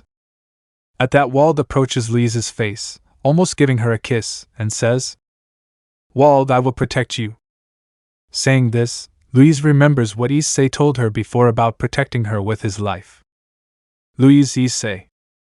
Hearing that, Wald walks away. Louise, it's not what it seems, it's that I summoned Issei from another world against his will. I have to take responsibility for my actions. Wald, it seems that someone has already taken the path within their conscience. Louise, no, it's not like that. Wald, it's okay, you don't have to answer now. Louise, listen to me, Wald. Wald, I will be the one who wins your heart at the end of this journey. I will go look for another room. Louise, Wald. Wald, good evening, Louise. Louise, good evening. Now we go outside the inn and we see Guiche flirting with the maid and he tries to kiss her, but she slaps him and leaves while being watched by two people from the shadows. Time jump. Now we are outside the inn. It is already daytime and Louise and Issei are talking. Louise, please Issei, don't hurt him. Issei, don't worry, I have no reason to hurt you, I'll hold back. Louise, it's okay. Then Wald arrives. Wald, ready for combat. Issei, ready? Louise, don't be idiots and stop this. Wald, being noble is not easy either.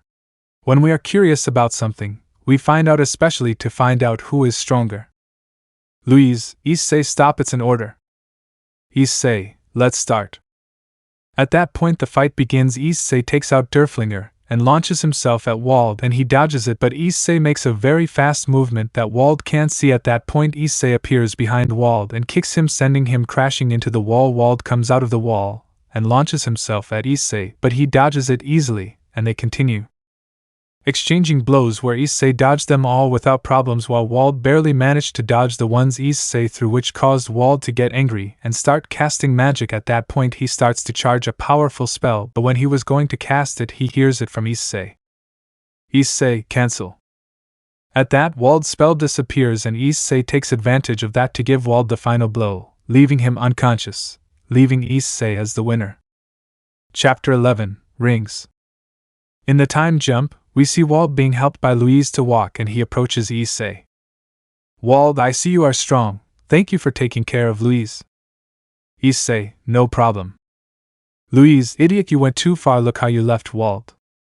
Issei, I'm sorry, Louise. Wald, no problem, I just need to rest. Wald then leaves the room accompanied by Louise to rest, leaving Issei alone and thoughtful. Time jump, it's already dusk and Issei was watching the sun as it set on the horizon. That's when Louise arrives. Louise, you overdid it. Issei, I'm sorry. Louise, those words aren't enough, you could have hurt him seriously, idiot. Issei remains silent and starts walking away. Louise, where are you going? Issei, I'm leaving. Louise, where to? And why? Issei, I'm going back to the academy, and because you already have Wald, you don't need me. In that, Issei leaves the place, leaving Louise alone and sad. After being there for a few minutes, she also leaves the place to the dining room to have dinner and sleep. After dinner, Issei goes outside again. Meanwhile, in another part of the inn, we see how Louise and Wald are riding the griffin to begin their journey. Louise and the others. Wald, they left but didn't say anything. Louise, I see, let's go then. In that, they begin the journey towards the kingdom of Albion. Meanwhile, still in the inn, Goiche is seen talking with Issei until suddenly an earthquake is felt, and in that they see how a golem begins to appear from the ground. After a few minutes, they see a golem about 12 meters high that had someone on its head. Issei, you again? Unknown, yes, I came to thank you for sending me to jail. Issei, forget. At that point, the golem launches a blow towards the two, but they dodge it, and Goiche summons several Valkyries to fight the golem, but they are destroyed very easily. Forget, ahahaha, that won't work. At that, Issei activates his gauntlet and begins to charge his power. Issei, boost, boost, boost, dragon shot. At that, Issei launches a great energy attack that destroys the golem and causes Forget to fall to the ground, hitting herself and becoming unconscious. At that, Issei takes advantage to tie her up. After a few minutes, she begins to wake up. Issei, and what are you doing here? Forget, haha, I just had to entertain them enough, which I already achieved. Issei, what do you mean? Then they heard a loud sound that they didn't know where it came from. Goiche, the ship has already set sail. At that moment, a dragon descends next to them, which was being ridden by Kirchi and Tabitha. Kirchi, hi guys, what's up here? In that, Issei tells her everything that happened. The girls leave to find out when the next boat leaves. After a while, they come back, but the next boat won't leave until tomorrow. Meanwhile, on the boat, Louise is seen in a room remembering everything that had happened with Issei, and then being interrupted by Wald, who enters the room. Wald, how are you, Louise? Louise, well, I was just thinking. Wald, I see you've thought about what I suggested to you. Louise, yes, I will marry you. At that, Wald takes out some glasses of wine and starts drinking to celebrate. After a long night and an even longer journey, they finally arrived in Albion. After a while walking, they entered a church in which after a few seconds they were surrounded by Albion soldiers, and one stands in front of the two. Wald, this is Louise de Valier, the ambassador of Tristan. We seek an audience with Prince Wales. Unknown, you say sad, you couldn't think of a better lie. There's no reason for anyone from there to come all the way here. Louise, I came on behalf of Queen Henrietta. Unknown, Henrietta? Louise, this is none of your business. Where is Prince Wales? At that, Louise raises her hand and shows the hand with the ring that the princess had given her. Unknown, that ring. At that, the knight who was pointing a sword at the two of them puts it at his side and then takes off his glove to show another similar ring. Unknown, come, bring your ring closer. At that, Louise begins to doubt, but the stranger speaks to her. Unknown, come closer. At that, Louise brings her ring closer to the strangers and they begin to shine. Louise, what's going on? Unknown, this is the wind ruby ring of the kingdom of Albion, and the Tulo is the water ruby. Water and wind together form a rainbow bridge between the royal families. At that, the stranger takes off his armor's helmet. Louise, it's you. Unknown, forgive me, ambassador, I am Prince Wales, tutor of Albion. Time jump, now we see Louise and Prince Wales talking in a room. Louise, this is Princess Henrietta's letter. At that, Prince Wales takes the letter and begins to read it. When he finishes reading it, he sighs and gets up from where he was sitting. Prince, I understand. At that moment, the prince approaches a piece of furniture that was next to them, and opens a drawer to then take out a letter. Prince, then take this. Louise, can I ask you something? Prince, what thing? Louise, are you going to accept the asylum that Princess Henrietta is offering you? Prince, Miss Valier, it is very inappropriate for an ambassador to know the contents of a secret letter. Louise, but… Prince, this is not a normal conflict between royal family and nobility. Louise, what? The Reconquistadors. Prince, if they are the ones who organized and manipulated this war, the rebel nobles were forced to join this cause, but I finally have proof that they are behind this. Louise, it can't be. Prince, as prince of this country I must protect it. I will continue to do so even if it costs me my life. Please tell that to Henrietta. Louise, Prince. Time jump. Now we see Louise with the letter in her hand in front of a door until suddenly Wald arrives and speaks to her. Wald, so that must be the letter. Now your duty here is over, right? Louise, yes. Wald, Louise, I thought I should ask Prince Wales to arrange our wedding. Louise, the prince? Do you want to get married here? Wald, I'm sure the prince would like to prepare it. Louise, but so fast. At that Louise moves away from Wald. Louise, I can't do it yet, we haven't returned to Tristan yet. Now Wald hugs her from behind. Wald, of course not for me, you are necessary for the Reconquistadors. Louise, you're hurting me, let me go. Louise, the Reconquistadors?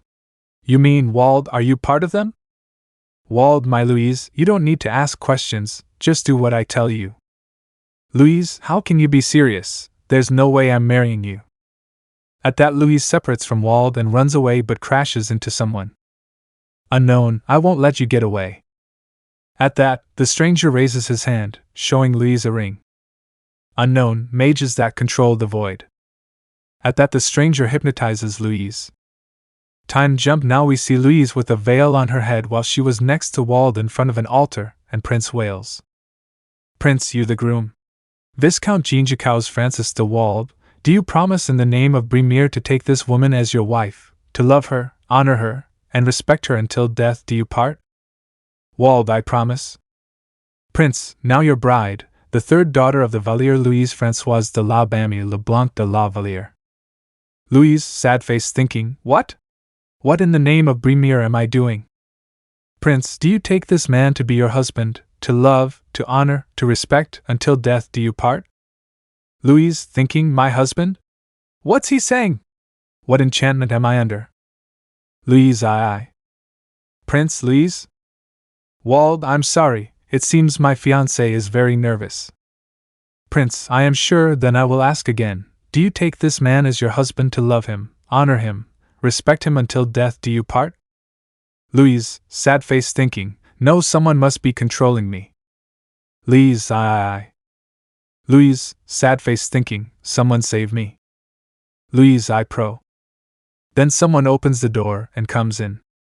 Unknown, Louise.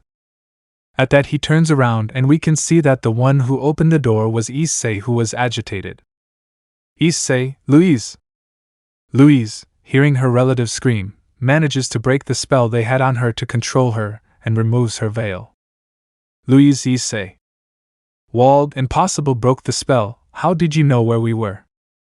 Issei, it was all thanks to the princess's ring. Louise, ring? At that Louise looks at the ring on her hand. It turns out that Guiche's relative never forgets the smell of a precious stone, especially the one in the ring, so thanks to him they were able to find them. In that, Issei wields Derflinger. Issei, give me back Louise. Prince, guards arrest him. Guards, yes sir. Louise, no prince, this boy is. At that Wald moves and pushes Louise. Wald, out of my way. Prince, Wald, what are you doing? At that moment the prince is pierced by Wald's sword. Prince, you are part of the Reconquistadors. At that the prince falls to the ground with a large wound in his chest. Guards, damn! Wretch! At that Louise approaches the prince to try to help him. Louise, Prince! At that, the prince raises his hand and takes off the ring and gives it to Louise, who receives it with both hands, and after giving it to her, she dies. Louise, no. Issei, I'll make you pay for that. Wald, how do you plan to do it? Issei, balance break. Upon saying that, Issei activates his balance break, surprising the guards and Wald, who was seeing that for the first time. Wald tries to attack him with a gust of wind from his sword, but Issei quickly dodges it, disappearing from everyone's sight, and then reappears next to Wald and gives him a strong blow to the face, which sends him away. After a few seconds, Wald gets up and tries to attack Issei again with his sword, but he blocks it with Derflinger, and then pushes Wald, which causes Wald to lose his fighting pose, and Issei takes advantage of this to attack Wald and cut his arm that was holding his sword, causing him to drop it and grab the part where he was cut, from which a lot of blood came out. At that, Issei approaches and hits him in the face, which causes Wald to crash into the table on the altar. Issei, you already lost. Louise runs to where Issei was and stands by his side. Louise, Issei. Wald, that's enough. I've already accomplished 2 of my 3 goals. Louise, goals? Wald, the first thing was to find out where Prince Wales was and kill him. The second I just completed by taking this. Then Wald shows him the prince's letter. Louise, when? Wald, my third goal was Louise, how much I wish for you. With the little strength that Wald had left, he takes his sword and buries it in the ground. Seconds later, the ground begins to crack. The place begins to shake, the windows break, and the pillars that held the chapel begin to fall, which causes a fire caused by the torches that these people had. Wald, but I couldn't change the fact that I found you. But if I can't have you, no one will. At that point, the whole building starts to collapse, but Louise tries to go to Wald for the letter, but Issei stops her when he sees that she is almost crushed by a pillar covered in fire. Louise, but the princess's letter. Issei. At that, Issei turns around and sees how a part of the roof falls towards them. He hugs Louise and begins to fly to get out of that place quickly. Now we see Issei descending in a place where Kerchi and Tabitha were next to Tabitha's dragon, and nearby was Guiche with his familiar. Kerchi, they are fine. Issei, yes. Time jump. Now we see the chapel all burned to rubble, and the boys taking flight back to the academy. Kerchi, there's no way I could survive that. Further back we see Issei carrying Louise, who was still unconscious. Issei, Louise. At that, Issei notices tears coming out of Louise's closed eyes. After a few seconds, Louise begins to wake up and notices a strange sensation on her lips. Then she looks forward and notices that it was Issei who was kissing her. When she sees him, she blushes but begins to close her eyes again, while she kisses Issei back. Chapter 12, Dragon? Now we see the princess and Louise kneeling, talking about what had happened on their mission. Princess, this is from Wales. Louise, the letter was stolen from me and the prince's life was lost before my eyes. I should pay for this with my life. I didn't see Wald as he really was. At that moment, Princess Louise approaches and hugs her as she begins to cry. Princess, come, let me see your face, Louise Françoise. At that, Louise raises her head, showing her face to the princess, which was full of tears, while the princess also began to shed tears. Princess, thank you for bringing me his last words and something to remember him by. Then they hug each other and begin to shed more tears. Princess, thank you, Louise. Louise, Princess. Time jump to another location where we see Professor Colbert talking with the director of the Magic Academy. Director, are you sure this isn't another false lead? Colbert, this time I'm sure the information is true. Then someone knocks on the door. Director, pass. At that moment, Louise enters the room where the teacher and the principal were. Colbert, hello Miss Valier. Louise, good afternoon Professor Colbert and Director, I'm here to deliver my mission report. Director, very well, I will grant you permission. How much time will you need? Colbert, it's near Tabor Village, so I'll be back for the next eclipse. Well, I'll be out. At that, Professor Colbert leaves the room, leaving the director and Louise alone. Louise, Professor Colbert is going on a trip? Director, apparently he has discovered the location of a legendary dragon. Louise, a legendary dragon? Director, he went to find something legendary, or like in the previous one, end up lost in the middle of the ocean. Well, I don't really expect much, but let me hear your report. Louise, yes. In that, Louise tells him everything that happened on her mission regarding the prince and Wald and the princess. Director, the Reconquistadores, huh? It seems we're full of things. Good work, rest and take some time off. Louise, I'm Director Osman. Director, Louise, do you know anything about the Heir of the Void? Director, huh? Louise, my memory is really fuzzy so I don't know who it's supposed to be, but I'm sure. Director, the Void is a legendary element that is lost to us. Louise, legendary? But I can't have that incredible magic, since I don't have any kind of magic, well. Director, you don't need to tell me more, I suppose that's why you were able to summon Gandalf. Louise, Gandalf?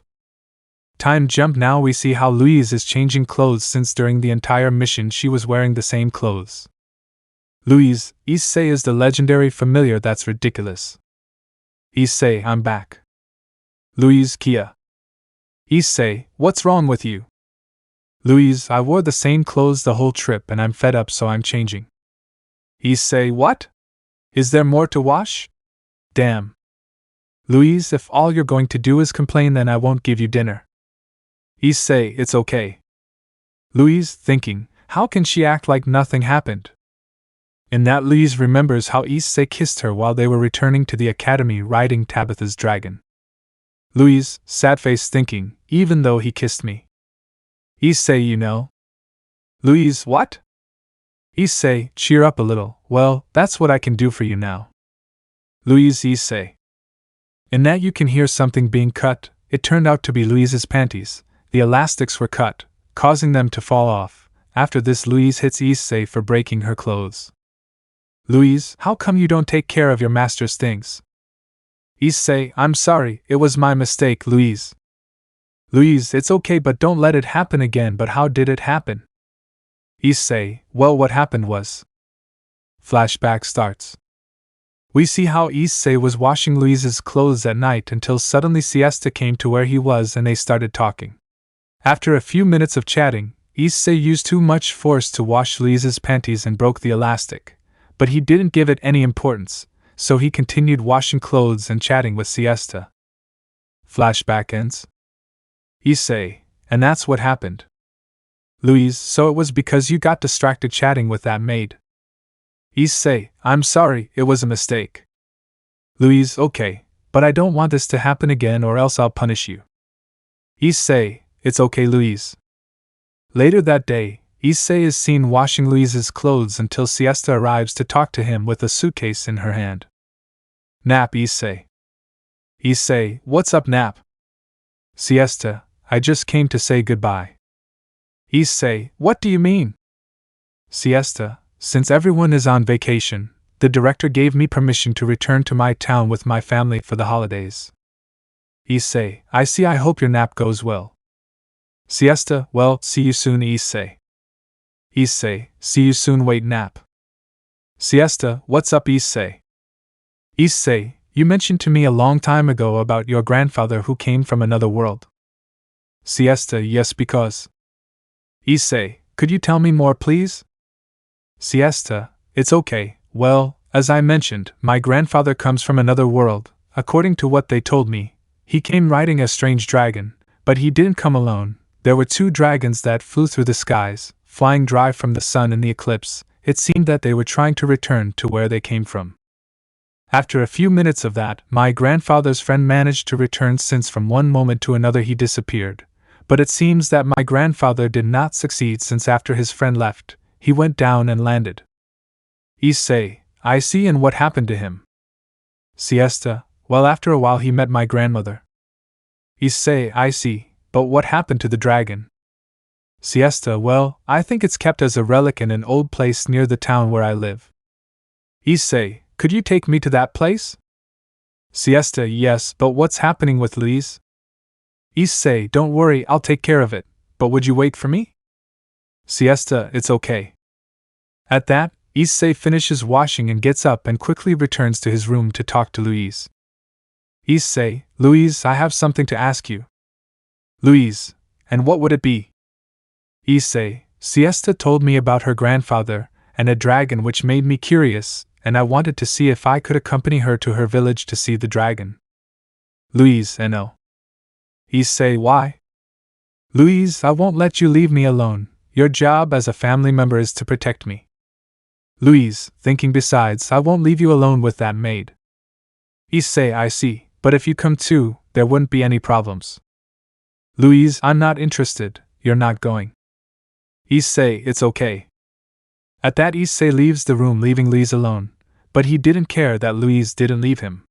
He knew that nothing would happen to him if he stayed at the academy, so he went to Siesta and told her that there was no problem. So Issei and Siesta started heading towards Siesta's town.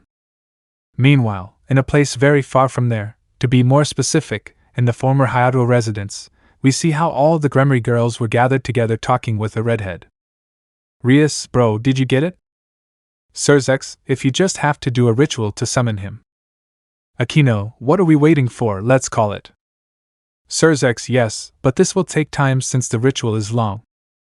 Zenobia, that's why the faster we start, the faster we'll finish. Surzex, it's okay. In that, Surzex begins to create a strange magic circle with his power, as indicated by the scroll he had found about the god of dimensions. This was black with some strange symbols.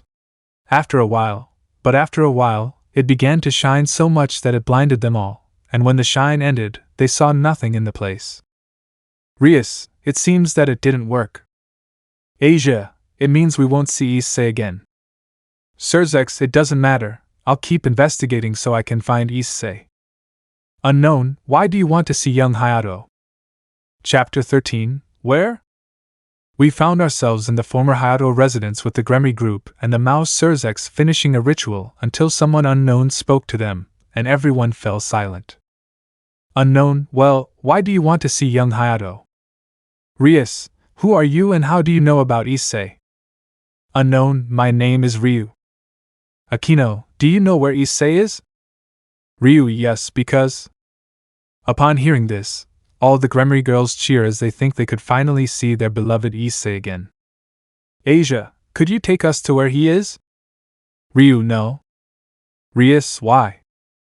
Ryu, because young Hayato doesn't want to see them. Rias, and how do you know that, and how do you know Issei? Ryu, well, I know him because I sent him to the place where he is. Rias, why? Ryu, because the young Hayato did not want to stay any longer in this place where he suffered. Zenobia, what do you mean he suffered in this place? Ryu, well, that's because of you. Rias, why us? Ryu, wow, I'm surprised that they say they love him and you don't even know about his condition. Akeno, what condition are you referring to? Ryu, like a dragon when he thinks he has found his mate. Asia, could you please tell us?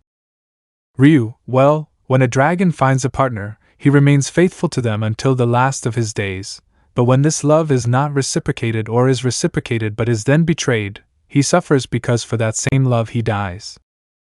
What do you mean that he dies for that love? Ryu, well, that is because when a dragon is betrayed it slowly begins to be poisoned by its own power until it kills it, causing it to suffer a lot during this period.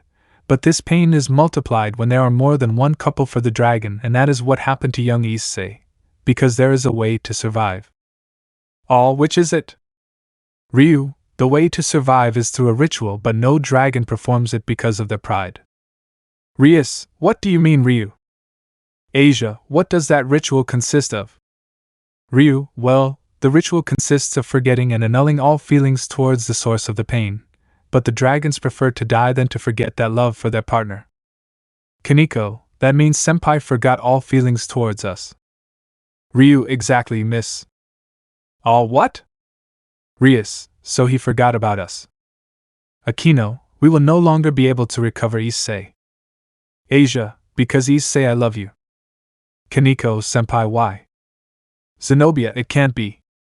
Ryu, well, now that you know that he doesn't feel anything for you, why don't you go back to your partners? After all, that was the reason for everything. You left him for simple humans, since he gave his life for you multiple times, and you thank him by leaving him aside and making him suffer. Rias, it means it was our fault that he left. Ryu, yes. Rias, it doesn't matter, I know we hurt him and he has the right to be angry. But I don't care, I love him and I'm going to get him back. Asia, you are right, President. Akeno, we still have a chance. Kaneko, no matter how long it takes, we'll get it back. Rias, please Ryu help us go where issei is. Ryu, it's okay but I can only send one for now since I'm not at 100% yet, and it will take time to send the others with him, but I'm letting you know that when you meet him, and if he still doesn't want you, you will come back here and you will have to forget about him. Do you understand? All yes. Ryu, thinking it seems that they really love the young Hayato. I hope things go well for them. He still has a chance since the ritual he performed only makes him forget about them. It doesn't stop him from falling in love with them again. Sirzex, thanks for the help, Ryu. Ryu, okay, but who will go? At that, they all look at each other for a few seconds in silence. I'll go. Rias, I will go. I am the president, and I am to blame for this. I have to fix it. Akeno, I will go, President.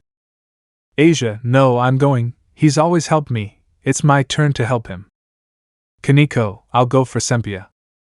Meanwhile, Kiba, who had been silent all this time, watching how the situation around him developed, along with Gasper, who was hiding behind him in fear of how the girls began to argue.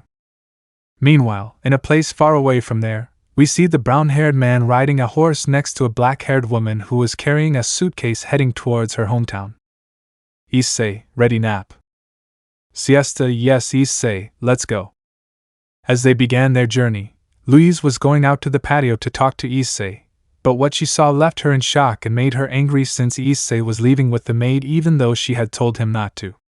She walked angrily towards the kitchen to talk to the employees. After a few minutes, she arrived at the place and entered. Louise, chef, can I ask you something? Cook, what do you need, Miss Valier? Louise, do you know where the maid who sometimes hangs out with my relative is from? Cook, refers to Nap. Louise, yes. Cook is from a small town not far from here to the north near the mountains because. Louise, you're welcome, thank you. At that, Louise leaves the place in the direction of the stable to take a horse and go in search of Issei to punish him for what he had done, but on the way she meets Kerchi and Tabitha. Kerchi, what's wrong, Louise? Why are you so angry? Louise, that damn dog left even though I told him not to. Kerchi, what do you mean, Louise? Louise, Issei went with that maid to his home. Kerchi, which maid are you referring to? Louise, a Nap? Kerchi, we will go with you. I cannot leave my beloved with that servant alone. Louise, I don't care. Meanwhile, Issei and Siesta had already started the trip and were already halfway through, as they didn't stop to rest much, only a few times. Siesta, why are you in such a hurry, Issei? Issei, for my safety, but don't worry, now we'll go more relaxed, Nap. Siesta, what do you mean, for your safety? Issei, hee, Louise told me no, but I came anyway. Siesta, but you said there wouldn't be any problems. Issei, hee, don't worry, I'll take care of it. After a long journey, Issei and Siesta arrive at a town and stop on its outskirts. Issei, it's a nice place. Siesta, thank you. Issei, I'll wait here. Siesta, what? You're not coming in. Issei, I prefer to wait here so as not to disturb anyone since this came out unexpectedly. Siesta, okay, I'll go see where the dragon is and say hello to my family. Wait for me here, I won't be long. Issei, it's okay, don't worry, I'll wait. After a while, Siesta is seen returning to where Issei was, who was sitting next to a tree waiting for her while he thought about what he had just talked about with his companions. Flashback starts. Issei is watching Siesta walk away in the direction of his village. Issei, it's very nice. Drake, you're right, mate. Issei, what happened to you, Drake, that you weren't talking? Drake. I was tired and I was also checking to see if Ryu made any other modifications. Issei, I see and? Drake, everything seems to be fine. Derflinger, comrade, who is he? Issei, the truth is that they have not been introduced. Well, Derf, he is Drake, the Red Emperor Dragon, and Drake, he is Derflinger, a new companion. Drake, hello? Derflinger, hello? Issei, Drake, is there something I've been wondering? Drake, what's up, buddy? Issei, well, I thought I could do with Derflinger what I did with Ascalon. Drake, I don't know, you can try. Derflinger, what are you talking about, mate? Issei, what I mean is, if I can make you fuse with my sacred gear like I did with Ascalon. Derflinger, and for what? Issei, well, there are several things like that. You and Drake could get to know each other, and also be able to have you at all times when I need you without accidentally forgetting you somewhere. Derflinger, count on me, buddy. Drake, okay, let's try it. In that, Issei takes Derflinger with his hands and activates his gauntlet, and begins to concentrate energy on both of them, and they begin to shine. After a few seconds he sees how Derflinger is absorbed by his gauntlet. Issei, seems to have worked. Drake, that's right. Issei, how are you feeling, Derflinger? Derflinger, I don't know, it's strange but I have no problems. Issei, well now I'm going to rest. Drake, it's okay. Flashback ends. At that moment, Siesta arrives where Issei was waiting for him and speaks to him since he had apparently fallen asleep. Nap, wake up, Issei. Issei, 5 more minutes. Nap, wake up. Issei, it's okay. At that he opens his eyes and gets up. Issei, and how was your nap? Siesta, it went well, I already got the place where it is located. In that, Siesta, he shows her the map he was holding in his right hand. Issei, I see. At that, Issei takes the map and opens it to see where the place is, but suddenly they see some bushes move and someone appears, and this causes Siesta to get scared and hug Issei out of fear. Chapter 14, Forgotten Place. In that, Issei opens the map and begins to observe with Siesta the place marked on it, but suddenly the bushes begin to move. From them a large salamander comes out, and upon seeing it, Siesta hugs Issei out of fear. After the salamander appears, Kirchi goes behind. Issei, Kirchi, what are you doing here? Kirchi, we came for the treasure. Issei, hey? In that, Issei observes the sky and sees a blue dragon flying over them, and recognizes it as Tabitha's familiar. Then he sees a place on the ground where the earth begins to move, and from it comes out a mole which, following its appearance, Geiche arrives. Issei, what are you guys doing here? Kirchi, well, we heard them talking about something that sounded like an adventure, and we wanted to come. Issei, and the one who does this here? Pointing at Geiche. Geiche, well, I came because I shouldn't let 2 young ladies go alone to something that could be dangerous, and also to increase the nobility of my family since I didn't do much in Albion. Issei, I see what happened in Albion. Meanwhile, far away in Albion, we see how people are celebrating what they had just been told. Unknown, the Tudor house who used this land for their own benefit has already been eliminated. Unknown, for the glory of a new Albion. After that everyone screams. All long live Albion. Returning with Issei and the others, they are now in front of the entrance to the cave. Issei, this is the place. Kirchi, what are we waiting for? Then they went deeper into the cave. The deeper they went, the darker it became, but this was not a problem since Kirchi's salamander was illuminating the path as they advanced. Kirchi, how deep is this? Siesta, I don't know, the villagers don't come this way. Issei, because nap. Siesta, according to them, this is a nest of orcs. Kirchi, why didn't you say that before? Tabitha, someone is here. Geiche, what do you mean by someone? Tabitha, someone other than us. At that moment, they begin to hear footsteps that did not belong to them. Kirchi, those are steps.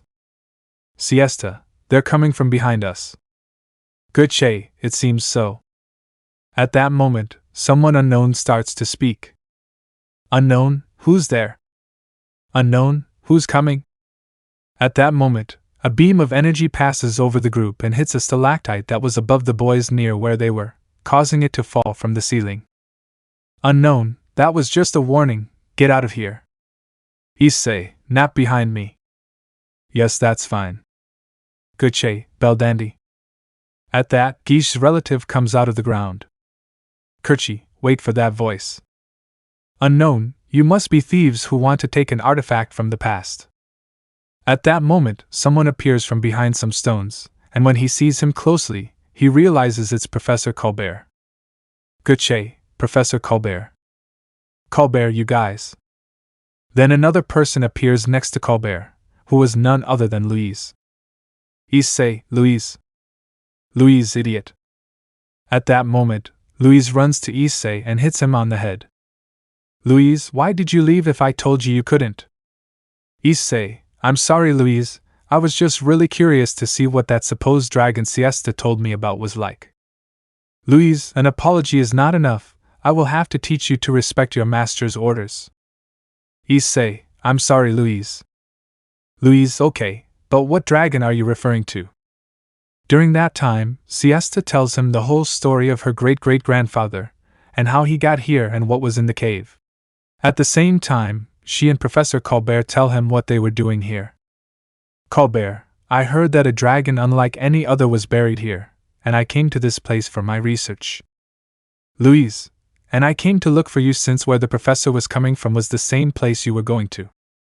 Colbert, I never expected to find them in this place. Kerchi, since we are all going in the same direction, let's go together. Colbert, okay, by the way, you are a descendant of someone from another world. All this time I've had a research subject so close to me.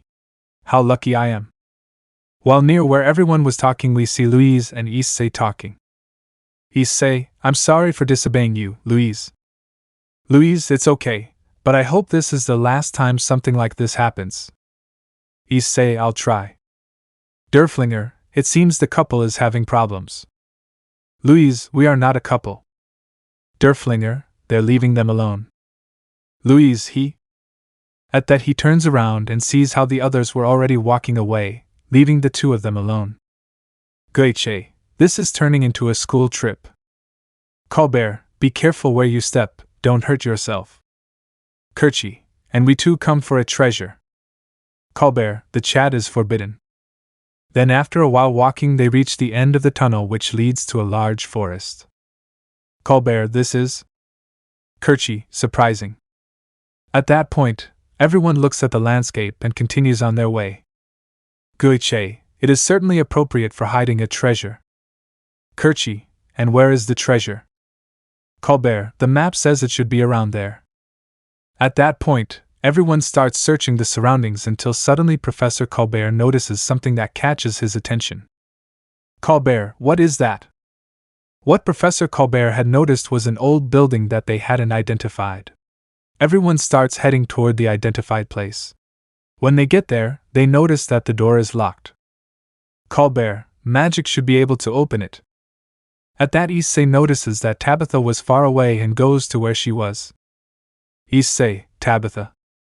When Issei arrives at where Tabitha was, he can see that she was reading something, and when she reads it, Issei stands there in silence without noticing that Louise had followed him. Louise, Issei, I've never seen a language like that. At that point, Professor Colbert managed to open the locked door. Colbert, it's already open. Returning to where Issei and the girls are. Issei, here, Navy Ensign Sasaki Takeo sleeping for eternity in this strange land. Louise, you can read it. Issei, it's Japanese, the language of my country. Louise, what have you said? Colbert, here it is. Returning to the others who were already inside the place. Goiche, what is that? Kerchi, I've never seen anything like this in my life. Siesta, is this the dragon's cloak? Issei, this has to be a joke. At that, Issei approaches the dragon's cloak and begins to examine it. Issei, I'm sure, I have no doubts. While Issei was saying this, the marks on his right arm began to shine. Issei, this is a 0. At that, the others also approach the place and begin to examine the dragon. Colbert, it seems like they've given him a pinning challenge. Siesta, so I was really here. Issei, you know, when I met you I felt something familiar in you, and now I know why you have Japanese blood. Siesta, Japanese blood? Issei, it seems that your great-great-grandfather and I come from the same country. Colbert, Issei, maybe with this you can return to your world.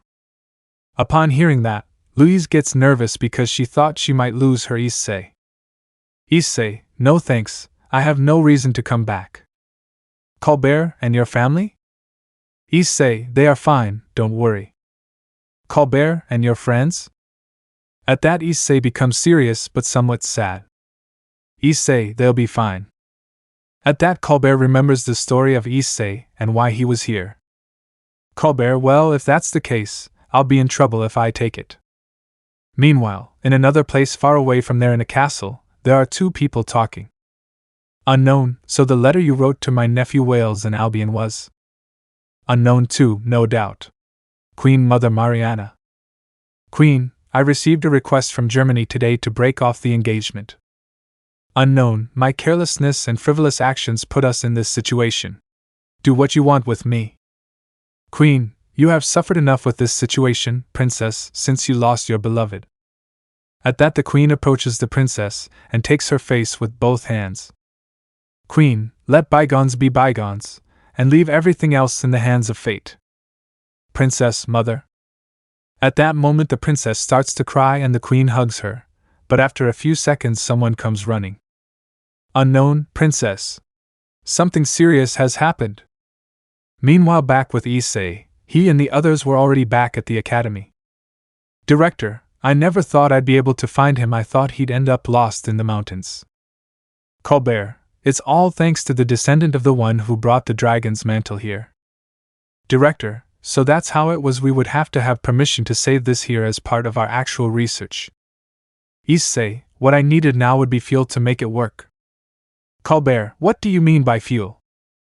Issei, what you call dragon's blood is actually fuel. Colbert, and what is that fuel? Issei, it's what allows it to move. Colbert, and how do I get it? Issei, it is a chemical substance that can be synthesized. Colbert, how do you synthesize? Issei, I have no idea. Colbert, I see. I'll have to continue investigating now how to produce more of that fuel. Well, it would be best if I started as soon as possible. Chapter 15, War? At this moment we see Louise, who was alone in the courtyard. Louise, sad-faced, thinking, did he say war? Then Issei arrives where Louise was and speaks to her. Issei, Louise, the professor says that the plane is ready to test it if it works. Louise, I see all. Issei. Issei, what's up, Louise? Louise, the eclipse will be in 3 days. Haven't you thought about returning to your world? Louise, sad-faced, thinking, damn, what did I say now? Issei has a chance to return to his world. I don't know if he will take it according to his story. I don't think he will. But what happens if he decides to return? Will I be left alone again? I will go back to being Louise the Zero. No one will help me, and besides, I don't know if I can stand it. Little by little he has become more important to me, but if he doesn't feel the same for me and decides to leave, what will I do? Issei, I don't think I'll come back. Louise, I see. Can I ask why? Issei, I already told you my story. You know I have no reason to go back to that place. Besides, what would happen to you if I left? Louise, what do you mean? What would happen to me? Issei, you know, you're always getting into trouble and you need someone to help you. Louise, sad face, sad. I see. So you do it because you feel responsible for me. Issei, yes, but that's not the only reason why I don't want to go back. Louise, what's the other reason you don't want to come back? Issei, well, you see, the other reason is. Then Professor Colbert arrives where they were and interrupts them. Colbert, Issei, are you ready to test the plane? Issei, I'm coming, teacher. Colbert, I'll be waiting for you in my workshop. Issei, we'll see you later, Louise. Louise, goodbye, Issei. At that Louise watches as Issei walks away and she is left thinking. Louise, what could be the other reason why he doesn't want to return to his world? After a few minutes with Issei we see how he gets on the plane and begins to analyze its parts, identifying each one and its function. Issei, how do I know how this plane works? This is my first time on one. Drake, mate, I think it has to do with your hand marks. Issei, what do you mean? Derflinger, hey, remember that those marks give you the ability to use any weapon, and from what I've seen this is one or not. Issei, you're right, this plane is used for war. Derflinger, see, that's why you know how it works. Issei, I see. At that Issei opens the hatch of the plane and gets off and heads towards where the professor was. Issei, ready, teacher, just need to fill it with fuel. Colbert, I see. I hope this is enough. Then the professor shows him 3 barrels full of fuel. Issei, I think we'll be fine. In that, Issei begins to load the fuel. Meanwhile, in another place far from there, we see how in a room some people are arguing. Unknown, we need to send an emissary to resolve this. Unknown 2, what will we achieve with that? The army we face is infinite. Unknown 3, we can give in or be destroyed by fighting. Those are the 2 options we have. Princess, we will not surrender. If we do, the honor of my kingdom and that of the nobility will be stained forever. I will personally command our troops in battle. Time jump, now it's night, and we see Issei looking out the window while talking to his companions. Issei, 3 days. Drake, buddy, aren't you thinking about coming back? Issei, no, it's not that. Drake, so what worries you? Issei, I was wondering if in 3 days a connection will open between my world and this. That means anyone could enter this one. Derflinger, and what worries you about that? Issei, maybe he'll look for me and we could end up here. Drake, I don't think it's possible. They don't know where you are. Issei, you're right. I may have a bad premonition. Drake, don't worry. We can overcome whatever it is, buddy. Issei, you're right, Drake. Derflinger, now changing the subject, you've already decided on her. Issei, what do you mean? Derflinger, what you feel for the little noblewoman. Issei, do you mean Louise? Derflinger, yes, she. Issei, I don't know, I'm not entirely clear on it yet. Drake, don't be suspicious, my friend, she has no bad intentions. Issei, you're right, Drake, but I still find it a little difficult to trust these feelings again. Derflinger, but Issei, don't worry, you can always perform that ritual again that you mentioned you used with the others. Hearing that, Issei shudders a little, remembering the pain that performing that ritual caused him. Issei, that option is completely ruled out for now. Derflinger, I see. At that, Issei begins to head off to get ready for sleep. Issei, now that I remember, Louise is in a meeting right now. How is it going for her? Meanwhile, in another place, we see that all the nobles of the academy were gathered together, talking about a disturbing topic. Director, the war between Albion and the Reconquistadors cannot be avoided. Princess Henrietta is forming an army that she herself will command. Louise, is the princess driving it? Montmorency, a war is something. Student, they're going to make this place a real mess. Director, regarding this, we have decided to close the Tristan Magic Academy for an indefinite period. Student, what are you going to do? Student 2, I really have no choice but to return home. Goiche, how pathetic, is there no one with the courage to join the army? Montmorency, Goiche, are you going to join the army? Goiche, well, my father is a general and since he runs our house, I have to do what he says. Montmorency, are you sure you don't look scared? While they are talking, Louise starts walking away from the place. Kerchi, Louise, what are you going to do? Louise, is it necessary to ask? After saying that, Louise goes to her room and when she arrives she notices that the lights are on. She goes in and turns them on, and when she does so she sees that Issei was sleeping in the bed. She approaches where he is and begins to see him, while he sleeps. After a few seconds she approaches and caresses his face. Louise, goodbye Issei. At that Louise begins to walk away until she hears someone talking to her. Issei, where are you going, Louise? Louise, Issei, I woke you up, sorry. Issei, it doesn't matter, but now tell me where you're going. Louise, well, what happens is that. Then Louise tells him about the war that is about to begin. Louise, and that's all. Issei, I see. Louise, I'm going to help the princess, she's my friend and I won't abandon her. Issei, I'll go with you. Louise, no, Issei, this is my problem. I don't want you to get involved. Issei, why? Louise, because I don't want you to get hurt. Issei, and I don't want you to get hurt, so I'll accompany you and make sure you're okay, Louise. After all, I'm your family member. Louise, okay, let's go. At that Louise and Issei leave the place towards where the princess is. Time jump, now we see Louise and Issei bowing in front of the princess. Louise, princess, Allow us to accompany you. Princess, thank you Louise and Issei for helping me. Meanwhile, far from the kingdom, in a village of farmers, we see some working in the fields, and among them is Siesta, who had decided to return home after speaking with Issei. Flashback starts. We see Issei at night preparing to leave until he runs into Siesta, who was finishing some tasks. Siesta, hello Issei, how are you? Issei, good, and your nap? Siesta, well hello Issei. Issei, yes, nap. Siesta, did they tell you about the war? Issei, yes, why do you ask, nap? Siesta, what will you do, Issei? Issei, I'll tell you, Louise and I will go help the princess. Siesta, I see you, be careful Issei. Issei, I'll have a nap. There's something I want to ask you. Siesta, what is Issei? Issei, please, I want you to return home. Nap, why Issei?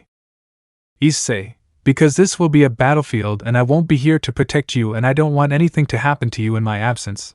That's why I want you to go home, you'll be safer. Siesta, I see, I'll do it, Issei. Issei, thank you and goodbye. At that, Issei approaches Siesta and hugs her. Siesta, sad face blushing, thanks Issei and take care. Issei, you're equal. At that, Issei starts to walk away and leaves Siesta alone. Flashback ends. Siesta, thinking, how is Issei doing? I hope he's okay so that when he returns to the academy we can see each other again and be able to tell him how I feel about him. At that moment, Siesta hears a strange sound and turns around to see where it's coming from. As she does, she sees a large ship flying nearby. Meanwhile, on the ship, unknown, the kingdom of Trinian has completely refused our peace deal. My proud warriors, by the power of this holy light I command you to crush their forces and annihilate them. Warriors, yes. Time jump, now we are in the castle and it is already night. Princess, what is that?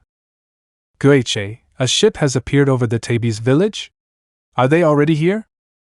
Issei, sad face thinking, that is the Siesta village. Princess, I will take back Thieves village even if it costs me my life.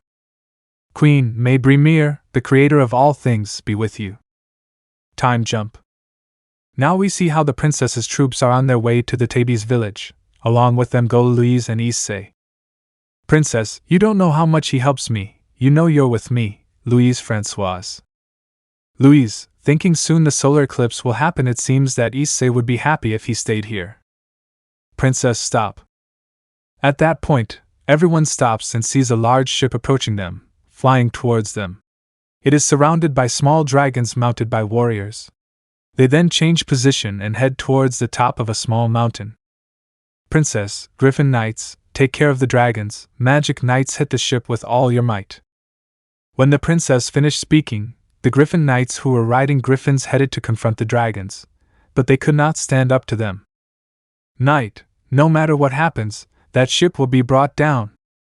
Guiche, even if we tear it down, what will we do next? While Guiche and the knights were riding their horses to attack, Louise and Issei were behind them. Issei, be careful Louise. Louise, you're equal Issei. Issei, balance break. At that, Issei activates his balance break, his armor appears and he takes flight to attack the dragon riders. When he was already with them, he began to charge up boosts. Issei, boost boost boost boost boost dragon shot. Issei fired his dragon shot, knocking down and eliminating a few riders, but more kept coming, but they didn't represent much of a problem for him. Meanwhile, the ship was shooting at the horse riders, causing them to separate. Knight, regroup, let's go under the ship to prepare the counterattack. While everyone was fighting near the place, Siesta was escaping from the place because of the battle, and she was helping some children, but one of them trips and falls to the ground. Siesta tells the girl to go with the others, she will go for him, but while she was helping the boy, a dragon rider sees her and launches a fire attack on her. Siesta, seeing this, gets scared and thinks she is going to die and screams. Nap, Haya. Issei, who was near the place, hears the scream and sees how Siesta was about to be hit by an enemy attack. He uses all his strength to arrive in time and prevent them from hurting Siesta. She had closed her eyes out of fear, but after a few seconds, when she noticed that nothing had happened to her, she decides to open them only to see how a red armor was carrying her like a princess since he had saved her. Siesta, who are you? Issei, you don't recognize me, Nap? Siesta, upon hearing the subject's voice, recognized him immediately. Nap, ISCI. Issei, who else? Siesta, thanks for saving me. Issei, I will always protect you, Siesta. Siesta blushes upon hearing this from Issei. Siesta, thanks, Issei. Issei takes Siesta to where the other peasants were. He takes off his helmet and says to Siesta, Issei, ready, Nap, now go to a safe place. Siesta approaches Issei and kisses him on the lips. Siesta, be careful and promise to come back. Issei, sad face blushing, I promise, now go. In that, Siesta goes with the others, leaving Issei alone in the forest. He turns towards where the enemy was with a face that only showed anger. Issei, Drake, it's time to show them what happens if you mess with someone important to a dragon. Derflinger, what are you planning to do, Issei? Issei, you'll see, Derflinger. Just don't be surprised. Drake, you're going to use it, mate. Issei, if we go, it's time to use a Juggernaut drive. Derflinger, what thing? Issei, I, the one who will awaken. I am the heavenly dragon who stole the principles of God's domination. I laughed at infinity, and despised dreams. I will become the red dragon of domination. I will sink you into the depths of crimson purgatory. Juggernaut drive. After finishing reciting that, Derflinger watches as Issei begins to transform. First, he begins to grow, his neck lengthens, and his head transforms into that of a dragon. His arms begin to grow, and something detaches from them. Then he sees how his feet grow, and large wings appear, and a tail grows. While everyone was fighting, a great roar was heard. Issei Juggernaut, GGRROERRR. Chapter 16. Who is she? Now we find ourselves in a place very far from where Issei's battle was taking place. To be more specific, we find ourselves in the city of Kwa, more specifically in the former Hayato residence. In this place, you can see the girls who were finishing arguing over who would go to where Issei was until suddenly this fight is interrupted by a certain white-haired girl. YC girls, why are you fighting? Upon hearing that, all the girls stopped fighting to look at her. It was Rosweiss. She didn't know anything about what had happened with Issei since she had been summoned by Odin for a long mission, and she accepted so she could also clarify the feelings she had towards the brown-haired boy, who had finally decided that it was love that she felt, and would declare her love to him. Rias, well, what happens is that. At that point, Rias proceeds to tell Rosweiss everything that had happened with Issei and how he had left because they had tricked him, but that was a big misunderstanding. Rosweiss, how could you girls? I'm disappointed in you how much you were able to make Issei suffer just because of your nonsense. Rias, I know we made a big mistake, but we want to fix it. We love him. Akeno, the president is right. Besides, what we are discussing is who will go to look for Issei to clarify this since Ryu can only send one. Rosweiss, how are you? Rias, yes, bye. Rosweiss, you mean Ryu, the god of the multiverse who is in charge of taking care of them and interfering if necessary. Asia, well, he told us that he was the one who sent Issei to where he is now, and we asked him for help if he could help us go to where he is. Rosweiss, I see, but who will go to that Issei? I'll go. So the girls started fighting again over who would go to where Issei was, but Rosweiss, seeing that they weren't stopping fighting, decided to sneak up on Mr. Ryu. Rosweiss, good afternoon, Mr. Ryu. Ryu, good afternoon, miss. What do you need? Rosweiss, well, what happens is that first I wanted to ask for an autograph. At that, Rosweiss takes out a notebook and a pencil and passes it to Ryu, who takes it and signs it. After this, he gives it back to the white-haired girl. Rosweiss, and the other thing was if he could send me to where Issei is. Ryu, why do you want to go where he is? Rosweiss, well, what happens is that I love Issei and I wasn't present when this happened, and I want to get back what I had. Ryu, I see that your feelings towards Issei are real. Okay, You will be the one who will go, but I have to explain the condition to you first. Raswise, what condition, Mr. Ryu? Ryu, the condition is that if Issei decides to reject them and stay where he is, you will have to come back here and forget about him so as not to continue making him suffer. Raswise, I see. I accept what I feel for him is real, and I know that at least I will be where he is. In that, Ryu proceeds to create a portal so that Raswise can go to where Issei is. Ryu, be careful, the portal was created at a great height, so when you appear in that place you will be falling. Raswise, okay, bye. Then, seeing that Ryu was doing something, they saw how he created a portal and saw how Raswise entered it, which left all the girls with a look of shock since the newcomer had beaten them while they were arguing. Oh, what?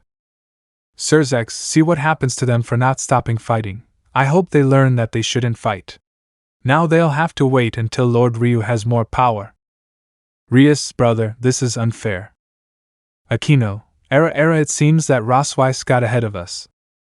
Asia, I wanted to go see Issei. Kaneko, it seems we'll have to wait to see Senpai. Zenobia/Irina, God, how unfair, why do you punish us this way? Ryu, well, my work here is over. I hope to see you again soon. Bye. Rias, wait, Mr. Ryu. Ryu, what's up, Gremory girl? Rias, when will he have enough power to send us to where Issei is? Ryu, I don't know, I think it will be in a month. Rias, I see, we'll have to wait. Ryu, well, if you have nothing else to say, goodbye. All, goodbye, Mr. Ryu. Meanwhile, returning to Issei's battle, everyone was scared to see how a giant red dragon had recently appeared from a small forest. Issei Juggernaut, GGGRROARR. Everyone gets scared when they hear the great roar of the beast, everyone except one person, and that was Louise. Louise, sad face thinking Issei. In that they see how the great beast comes towards them, but everyone saw how the beast did not attack the Queen's troops while it killed those of Albion without any mercy. Princess Louise, do you know what's happening and what that is? Louise, Princess, that's Issei. He seems to be angry. Princess, I see, but it won't hurt us, it seems to be out of control. Louise, don't worry, Princess Issei, he is fully aware in that form, you just have to observe how he doesn't attack our people but rather the enemies. Princess, it seems that we can win this war. Louise, thinking, be careful, Issei. Princess, knights, we are going to win. We have a chance. The dragon is on our side. Focus on attacking the Knights of Albion. At that, all the knights felt stronger since they now had more chances of winning because of the great dragon that had appeared and was supporting them in the battle against the warriors of Albion and the Reconquistadors, meanwhile returning with Issei inside. Derflinger, wow, Gandalf, you surprised me with this transformation. I didn't think you had that much power. Issei, right, you hadn't seen me transformed in this form. This transformation is called Juggernaut Drive, which consists of the most powerful form so far, which is supposed that when activated one begins to put their vital energy for this power. Derflinger, that means you'll die when you finish. Drake, no, Derflinger, apparently Lord Ryu modified the transformation allowing to reach it without having to pay your vital energy, only normal energy when finished. Issei is just a little tired. Derflinger, I see, then partner kicks their ass. Issei, rest assured, partner, I will not forgive them for attacking my nap. The Albion wizards, upon seeing the giant dragon, decide to gather together to attack it, and they all begin to recite spells which begin to come together to form a great attack to defeat the dragon and launch it towards Issei. But when it was about to hit, they all observe how the green lights on its wings change to blue, and they hear the dragon say something. Issei Juggernaut, dividing. After saying that, everyone sees how the great magic attack begins to become smaller and loses power. Everyone is in shock when they realize that their most powerful attack had not scratched the great dragon. After that, they see how the beast turns towards the ship, and they see how the dragon opens its chest and begins to charge power in the center. Issei Juggernaut, boost Juggernaut Drive. After finishing saying that, they see how the dragon launches a large beam of green energy towards the ship, and upon impact it is completely destroyed.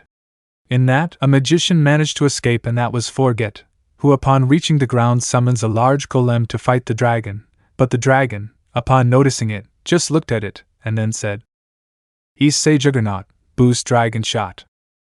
At that the dragon opens its jaws and throws a green ray disintegrating the golem, and from fright causing the criminal to faint after that, and the battle concluded giving Triexa the victory. After that everyone sees how the dragon approached the knights, more specifically to where Louise and the princess were. Everyone thought it was going to attack them, but everyone sees how the dragon begins to shine and shrink, showing Issei. When it finished transforming, Louise ran to where Issei was and jumped on him crying, "Louise, idiot, I was worried about you." Issei, "But it's all over now, we're at peace." Louise, idiot. At that Louise approaches Issei and kisses him, which leaves Issei in shock for a few seconds, but after this, Issei reciprocates the kiss by taking her by the waist and bringing her closer. After a few seconds, they separate due to lack of air. Issei, why was that? Louise, because I love you, Issei. Issei, what? Louise, Issei, I've been in love with you since you arrived here. You've only helped me and taken care of me. At first I was confused about what I felt, but little by little I noticed it, and now I know that what I feel for you is love. Issei, Louise, I also have feelings for you. I'm also in love with you, even though sometimes you're angry or jealous, but you're also someone who cares about others and always gives your best to improve yourself, even though the rest tried to knock you down, and that's what made me fall in love with you. In that, Issei kisses Louise again. While the eclipse happened, when they separated and saw the eclipse, they noticed how a portal opened in the sky and they saw how something came out of it. Issei, seeing this, only notices that it was a girl. Issei focuses his sight more and notices that it was someone he knew, that was Rosweiss, the brown-haired. Seeing her fall leaves Louise on the ground and activates his balance break and flies towards her to take her. After catching her, he returns to where Louise was and deactivates his balance break, and that Rosweiss wakes up since she was fainted from the scare of falling from that height, and she forgot to use her wings. Rosweiss, where am I? Louise, you fell from the sky and Issei saved you. Rosweiss, Issei? At that, Rosweiss noticed that the chestnut tree she was looking for was nearby. Rosweiss, ISCI. At that, the white-haired girl gets up and jumps on top of Issei, causing him to fall to the floor while being hugged by the white-haired girl. Issei, come on Rosweiss, get up. Rosweiss, Issei, because you left me. Rosweiss said this with tears in her eyes. Issei, I'm sorry Rosweiss, but a lot of things happened. At that, Issei remembers that Rosweiss had never betrayed him since she was with Odin. Rosweiss, I know what happened and I'm sorry for not being there for you. Issei, don't worry Rosweiss, it wasn't your fault. Rosweiss, but you suffered a lot and I wasn't there to comfort you. Issei, don't worry Rosweiss, it's not your fault, it was them. In that, Issei hugs Rosweiss and she blushes, but after a few seconds Louise arrives and separates them. Louise, Issei, who is she? Rosweiss, Issei, who is she? Issei, Louise, she is Rosweiss, and Rosweiss, she is Louise. Louise, because you were hugging her. Issei, well that's because. Rosweiss, because I love him. Upon hearing that, Issei and Louise are shocked, one because he didn't expect it from her, and the other because she thought Issei was cheating on her. Louise, what does Issei mean? Issei, well, what happens is that Rosweiss is one of the few who didn't betray me, but I didn't expect her to feel that way about me. Rosweiss, Issei, my feelings for you are real. At that, Rosweiss takes Issei's face and kisses him, leaving Louise and Issei in shock, but after a few seconds he reciprocates. After that, they separate due to lack of air. Issei, why was that? Rosweiss, to show you that my feelings are real. Issei, I see. Louise, Issei, so you prefer her over me?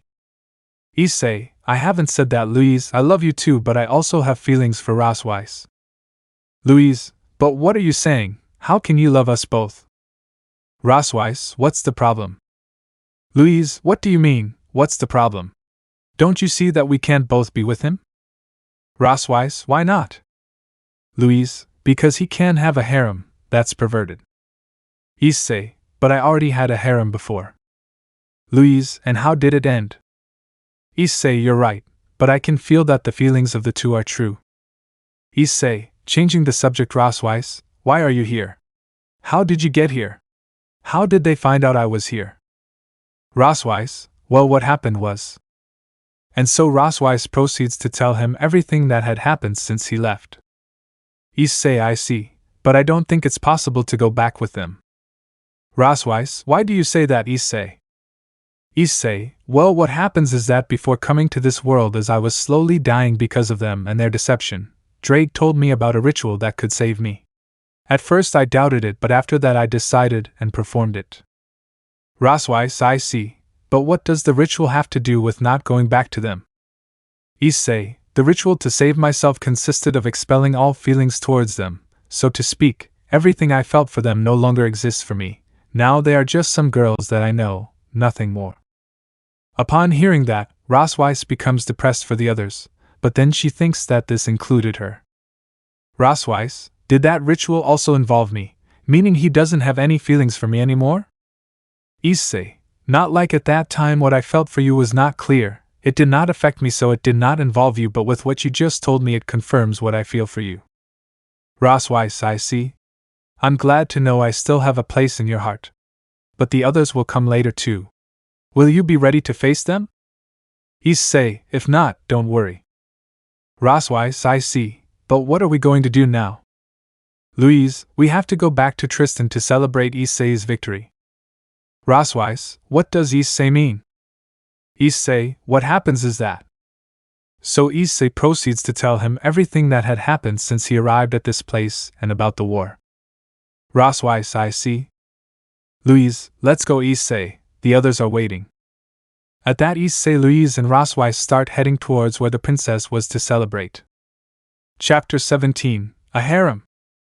After Rosweiss arrived, everyone went to where the princess was. After catching the few Albion warriors who survived, they arrested them. They also saw the casualties they suffered, which were reduced by Issei's intervention in his Juggernaut drive mode. Now we see Louise, Issei, Rosweiss, and the princess chatting. Princess, thank you for your help, Louise and Issei. Without you we might not have been able to win this battle. Louise, it's nothing, princess. I will always help a friend. Issei, don't worry, princess. I will always protect you. The princess blushed upon hearing this, but after a few seconds she returned to normal. Princess, changing the subject, who is she? Pointing at Rosweiss. Issei, well, she is. At that, Issei proceeds to tell him who Rosweiss was and why he was here. Princess, I see now that everything is over and she is here. I suppose Issei will return to your home. She said this with a bit of sadness in her eyes because she already knew what Louise felt for her relative. Issei, you're wrong, princess. I don't plan on going back to that place for the moment. Princess, I'm glad to hear that. After they finished talking, everyone went to rest after the exhausting battle. Time jump. Now we see everyone at a big party celebrating Tristan's victory over Albion. While everyone was dancing happily in the castle courtyard, we can see a brown-haired boy looking at the stars while analyzing his situation. Issei, sad-faced, thinking, what are we doing now? Drake, why do you ask, mate? Issei, well, now that I know they're coming too, I don't know how I'll take it. Besides what I feel for Louise, Rosweiss, and Siesta, I don't know if they'll all want to be with me like a harem or if they'll take me as a pervert. Drake, mate, if they really love you and see that your feelings for them are also sincere, they will have no problem sharing. Besides, it can be seen that you are very important to them. But about the other girls, I don't know what you will do, but remember that whatever decision you make, I will support you. Issei, thanks, Drake. After finishing talking with Drake, Issei, he notices two presences behind him and turns around to see who it was. They turned out to be Louise and Rosweiss. Louise, Issei, we need to talk. Issei, what's up, girls? Rosweiss, we've been talking and decided that we can't make you choose one of the two since that could hurt you. Louise, so we came to an agreement that we would share you as long as your feelings are real towards us, and we always have a place in your heart. Issei, thank you, girls, and I promise that you will always have a place in my heart since you are important to me.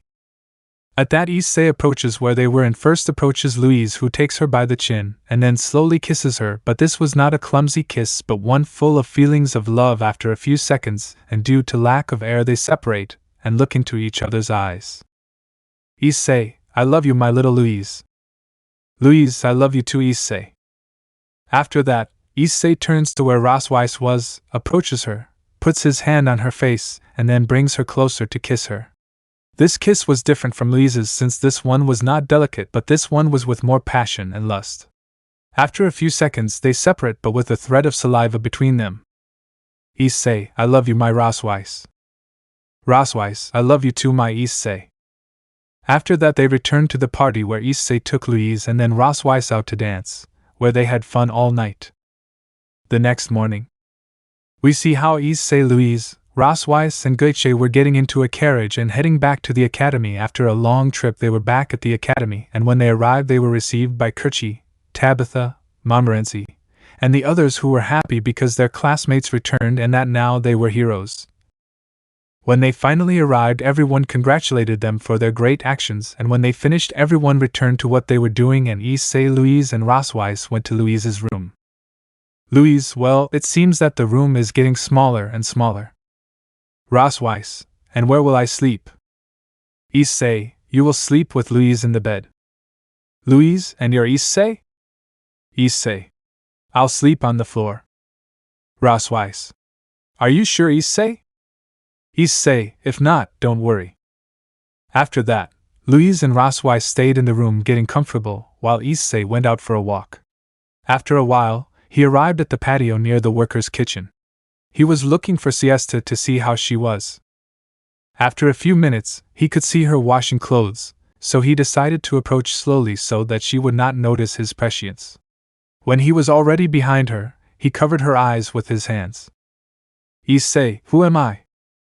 Siesta, Issei, is that you? Issei, who else? At that Issei takes his hands off his eyes. Nap, ISCI. Seeing him, she turns around and hugs him. Siesta, I was worried that something had happened to you in the battle. Issei, don't worry if nothing happens to me since I promised that I would protect you. Siesta blushed upon hearing this. Siesta, thanks Issei. Issei, and how are you doing during your nap? Siesta, I feel fine. After you saved me I went to where the others were to take refuge. Issei, I see, I'm glad you're okay. At that Issei gets up and helps Siesta to get up. Issei, okay, nap, see you later. At that Issei turns around and when he was starting to leave Siesta grabs his sleeve and stops him. Nap, wait Issei. Issei, what's up Siesta? Siesta, well what I wanted to tell you is that. At that moment, Siesta turns red and starts playing with her fingers. Issei, what's up Siesta? Siesta, what happens is that. Issei, come on, Nap, tell me. Siesta, is that I like you ISSEI? Issei, upon hearing that, is shocked because he didn't expect it. Issei, Siesta, you really mean it? Siesta, yes Issei, my feelings for you are real. Issei, I see, but can I ask you something? Nap, what Issei thing? Issei, well, since when do you feel this way for me? Siesta, well at first I had doubts but little by little I fell in love with you since whenever I was in trouble you helped me and that's why Issei I feel that way for you but I wasn't sure but when you saved me in battle everything I felt for you was confirmed Issei I love you. At that moment, when Issei was about to respond to Siesta about her statement, he felt two figures appear behind him, which scared Issei. When he turned around, he could see that they were Louise and Rosweiss, but their faces were covered by their hair. Louise, so here you were Issei. Rosweiss. Issei, could you explain to me what's going on here? The girls said all this with a scary voice. Issei, well what happens is that. Louise, you're trying to trick us with the maid. Rosweiss, after we confessed our feelings to you and you accepted them, we found you here with this maid cheating on us. Issei, calm down girls, I'll explain it to you. Girls, you better be Issei.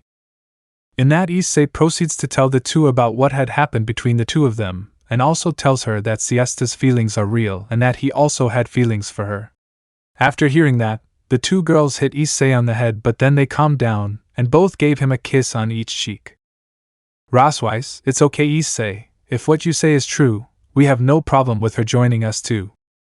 Louise, but one thing only Issei. Issei, sad face scared, What is it, girls? Girls, it better be the last one and they won't find any more. Issei, it's okay, I promise you, girls. Meanwhile, Siesta was still somewhat confused by what was happening there. Siesta, Issei, could you explain to me what's going on? Issei, well, Siesta, what happens is. And so Issei tells her about his relationship with the girls, and after hearing that, Siesta is surprised because she didn't expect that they also felt that way for Issei and that he would reciprocate, but then she decides to join his mini harem and gives Issei a kiss on the lips, and after a few seconds they separate. After what happened with the Siesta, Issei and the girls go back to their room to sleep, since with the trip and the Siesta thing it had already gotten late and Siesta went to finish work. Already in the room while they get ready to sleep, we can see Issei laying C on the floor. Louise, wake Issei. Issei, what's up, Louise? Rosweiss, well, we were talking and decided that we want to sleep with you. Issei, well, if both of you want it from me, it's fine. At that, Issei gets up from the floor and lies down on the bed so that the girls follow him. Louise lies down on Issei's right side and uses his arm as a pillow, while Rosweiss lies down on Issei's left side and like Louise uses her arm as a pillow, and they go to sleep. Meanwhile, in another place far from there, to be more specific, in the city of Kwa in the park, we can see three people talking, two girls and a man. Raphael, girls, why do you want to break up with me? Rias, well, Raphael, what happens is that we no longer feel the same as before. Raphael, what do you mean? Akeno, it's that we don't love you anymore. Raphael, but why did I want girls? Rias, we're sorry, it's not you, it's us. Akeno, we're sorry, Raphael, but this is for the best. Raphael, how can they do this to me after so much? They just leave me like this. Rias, please forgive us, but we don't feel the same anymore. Raphael, they are damn. At that, Raphael gets up and tries to slap Rias, but she stops him. Rias, I'm sorry, Raphael, it would be best if you forget about us. Raphael, you know I don't care anymore, do what you want, damn hitches.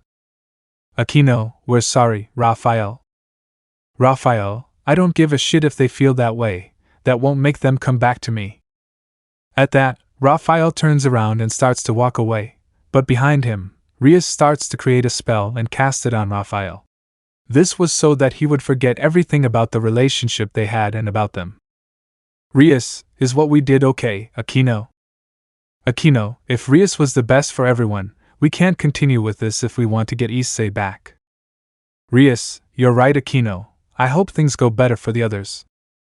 At that, Rias and Akeno leave the place, leaving Raphael without knowing why he was there. While this was happening, the other girls were also breaking up with their partners since they also wanted to get Issei back. Chapter 18, Relations.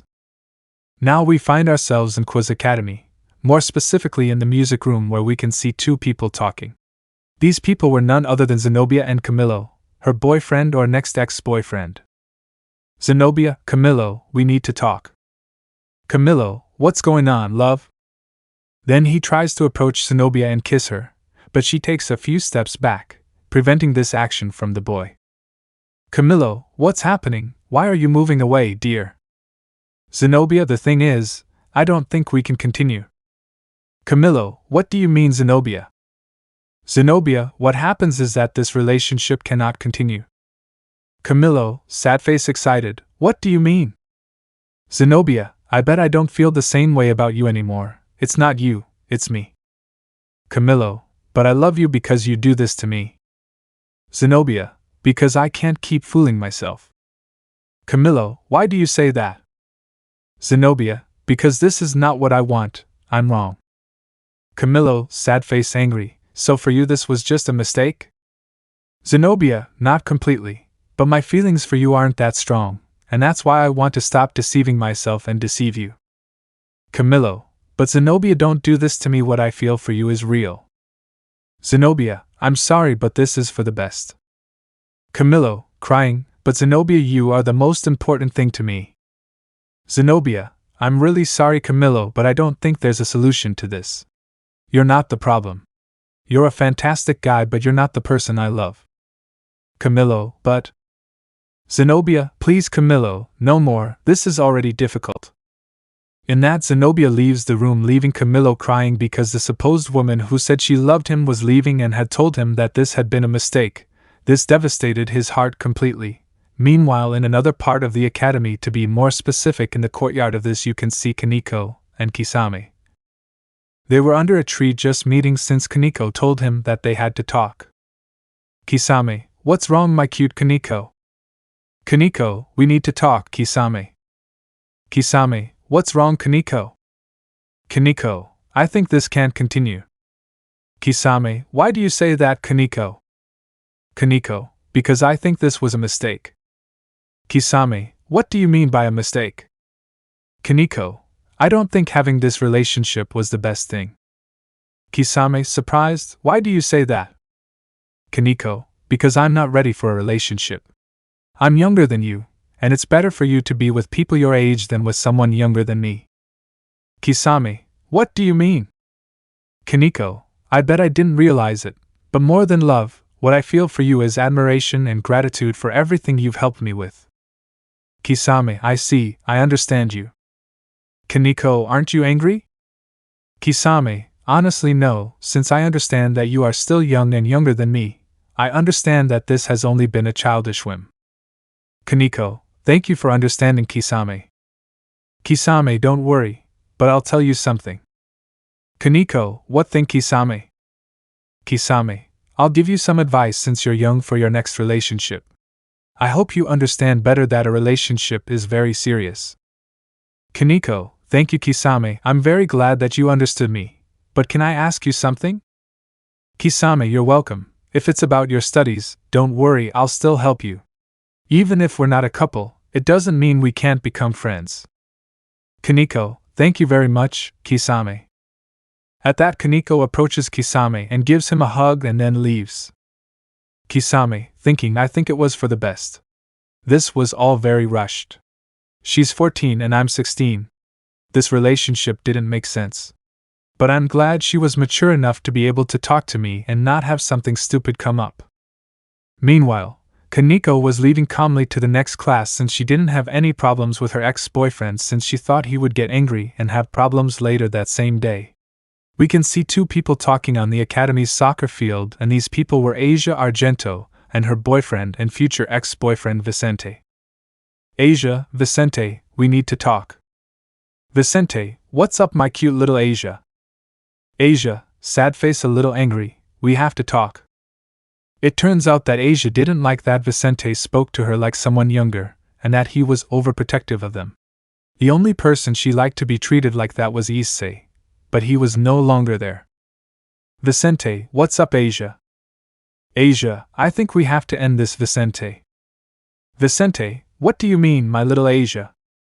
Asia, I bet we can't continue with this relationship. Vicente, scared, why do you say that, my little Asia? Asia, just Asia, and this is because I don't think this relationship is the best. We are not for each other, and instead of continuing to deceive each other, it's better to end this so that the pain later is not worse. Vicente, but you are very important to me because you do this to me. Asia, because this has no future. I no longer feel the same for you. Forgive me, but we can't continue. In that, Asia leaves the sad place since she did not like to make others suffer, and now she hurt someone, but this was the best so that later it would not be worse, especially if she wanted to return with Issei since she truly loved him and did not want to lose him. Vicente, thinking, because I loved you but you didn't, why? In that, Vicente goes home with his heart broken since his little Asia had left him, and he could no longer be with her. Later that night of that same day, we can see two people together talking in the park. These people were Irene, Issei's best friend since his childhood, and her boyfriend or future ex-boyfriend Gabriel. This was a boy who was a big fan of the church, just like Irene, that's why they got along well. Irene, Gabriel, we need to talk. Gabriel, yes, Irene, we have to talk and it's important. Irene, what do you mean, Gabriel, what is important? Gabriel, I think we can't continue with this relationship. Irene, why do you say that, Gabriel? You don't love me anymore? Gabriel, I love you, but my faith is stronger, and I decided to follow the church and become a priest, but for them I can't have a relationship. I hope you can understand me and don't get mad at me.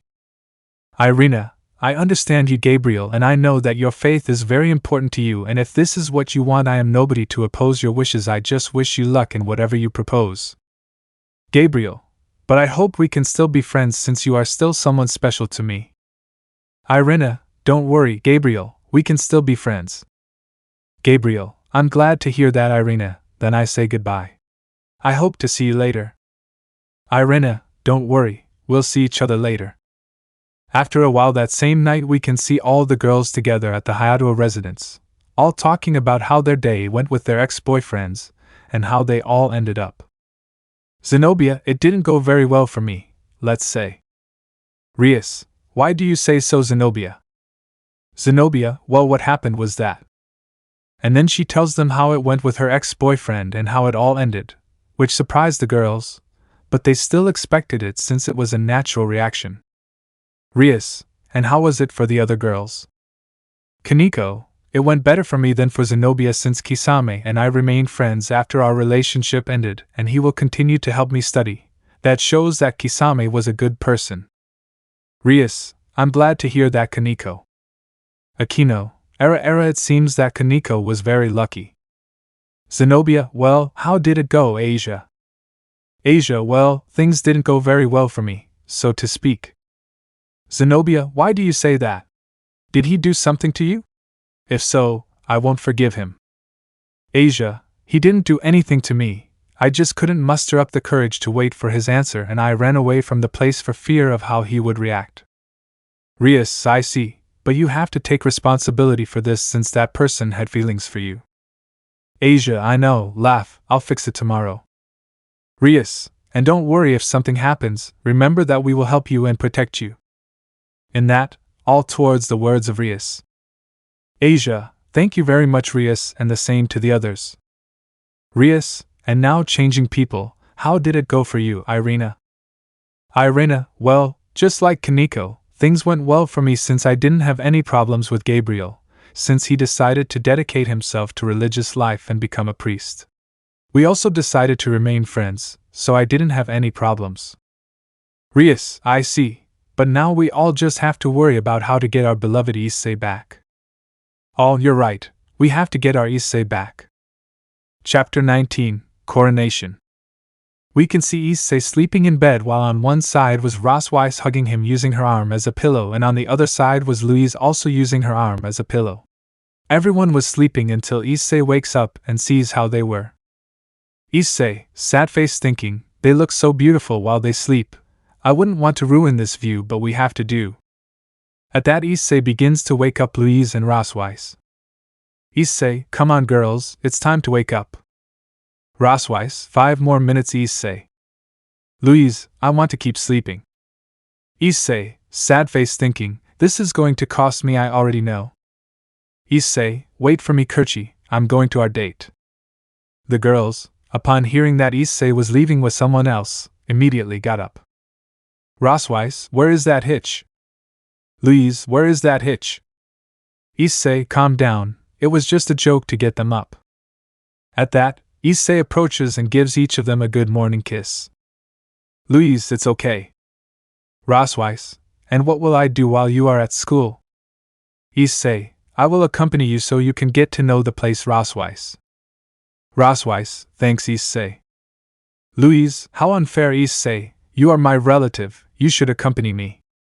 Issei, don't worry, we'll all be together later to go see the princess's coronation. Louise, I'm already looking forward to going to see her. Rosweiss, I don't know what's exciting. Issei, well, what happens is that the princess and Louise are childhood friends, that's why Louise cares so much. Rosweiss, I see. After that they get ready and Louise goes to class while Issei and Rosweiss go to tour the school and Issei shows her all the places until while they were passing through the courtyard they found Siesta. Issei, hello Siesta. Siesta, hello Issei. Then they come closer and give each other a short kiss. Rosweiss, hello Siesta. Siesta, hello Rosweiss.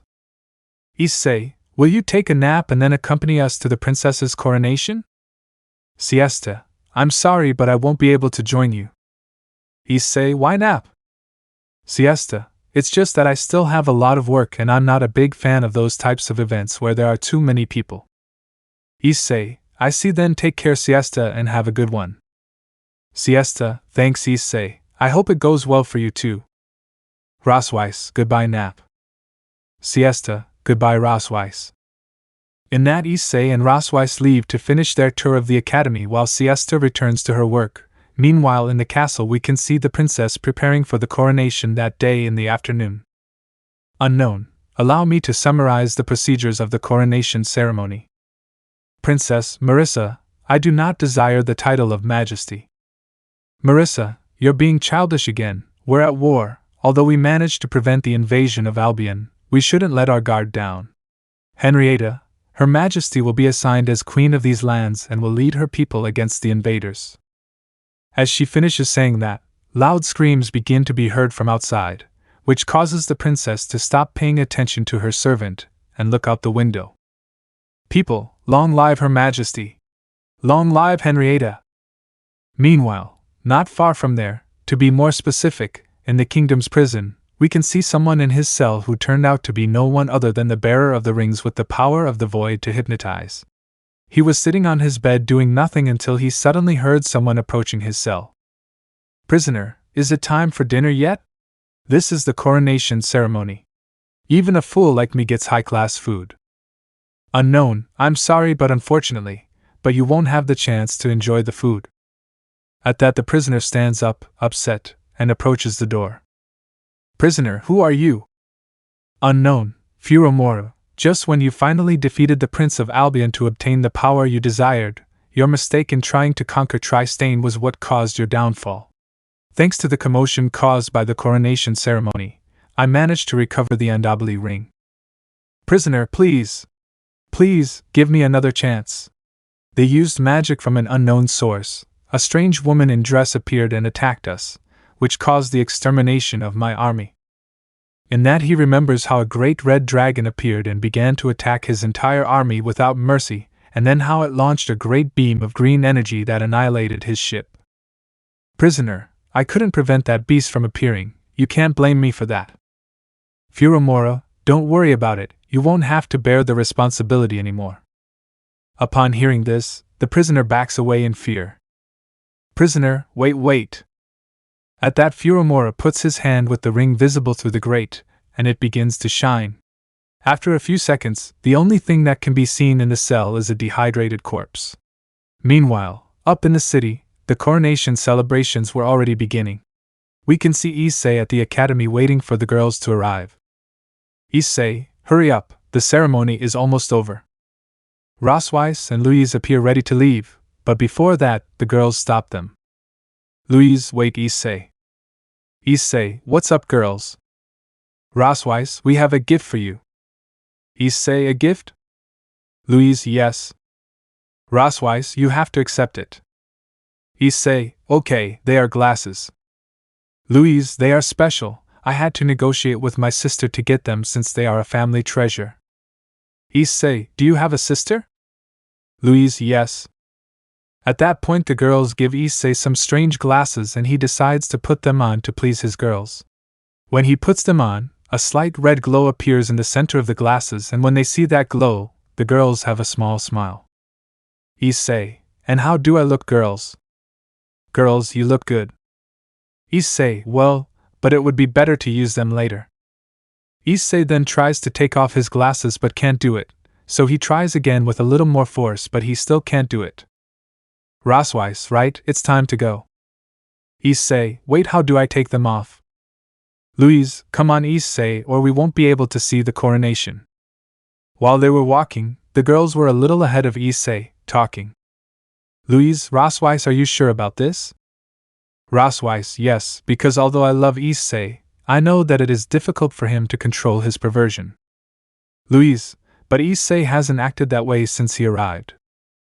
Rosweiss, that's just to prevent, but if nothing happens, we'll just take them off. Louise, you're right, I don't think anything bad is happening. While they were walking, they met Montmorency and Gabriel, who were also talking. When the girls saw the dress Montmorency was wearing, they decided to test Issei, so they decided to go and greet them. Louise, hello? Momo, hello Louise. Guche, hello? Issei, hello? Momo, Louise, who is she? Issei, I haven't really introduced them, she's Rosweiss. And they are Montmorency. At that, Guche approaches Rosweiss and takes her hand and gives her a kiss. Guche, good afternoon, my name is Guche. Then Momo approaches him and pulls Guiche's ear for being a gallant. Momo, Issei, what relationship do you have with them? Issei, well, she's from my world. She's one of the few who never left me and someone I appreciate very much. Momo, I see, but how did I get here?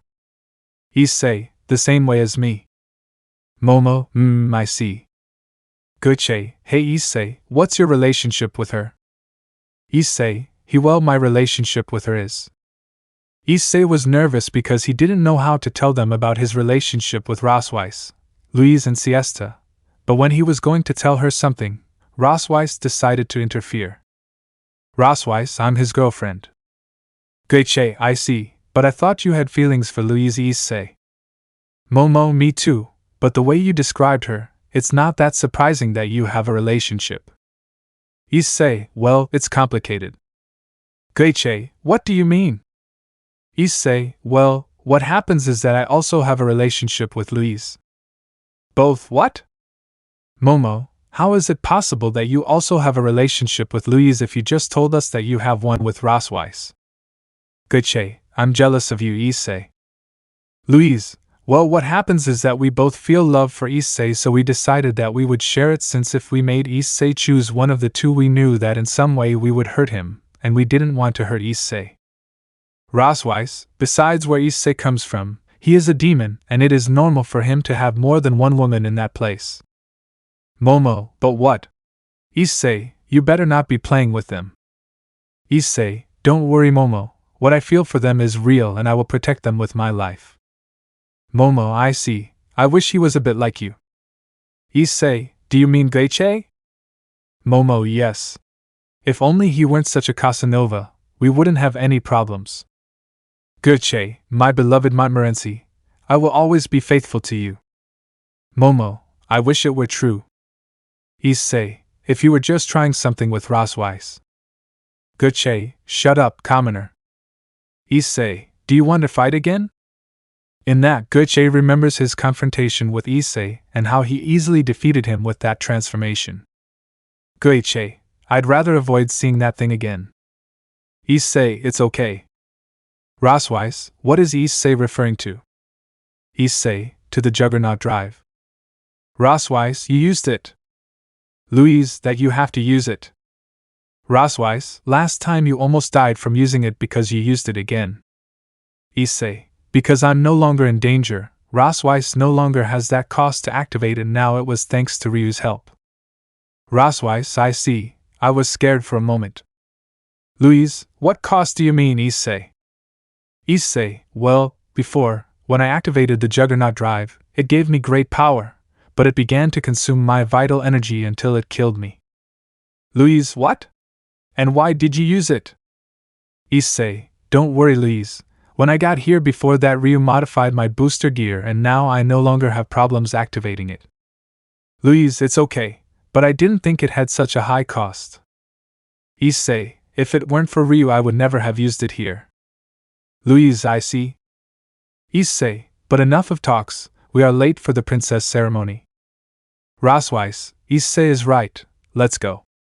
Louise, Momo, are you also going to the ceremony? Momo, yes, but we won't go right away. Louise, I see you later. At that, the three say goodbye to Momo and Guche and begin to walk towards the kingdom and the ceremony. While traveling, the girls talked. Louise, it seems that Issei didn't have any problems with Momo. Rosweiss, you're right, maybe I'm just worried too much. Since I got here, I haven't seen Issei trying to do anything perverted. Louise, maybe in the end we don't need the glasses. After a long journey they arrive at the city where they see almost the entire town on a street watching the princess pass by in a carriage while all the people around her celebrated their new queen. Louise, gosh, this is incredible. Rosweiss, you're right. At that point, They began to squeeze in among the people to get a better look, and when the three finally arrived at the front of the street, they saw the princess approaching, surrounded by guards riding horses around her carriage. The princess came greeting everyone with a smile, but it was fake. Louise, look, issei, the princess looks so splendid. In that, issei sees the princess who was passing in front of them, and issei, seeing her directly in the eyes, blushes slightly, just like the princess, seeing issei directly in the eyes, also blushes, and a small sincere smile of happiness when she sees him. But the girls see that issei blushes, but they notice that the glasses do not activate.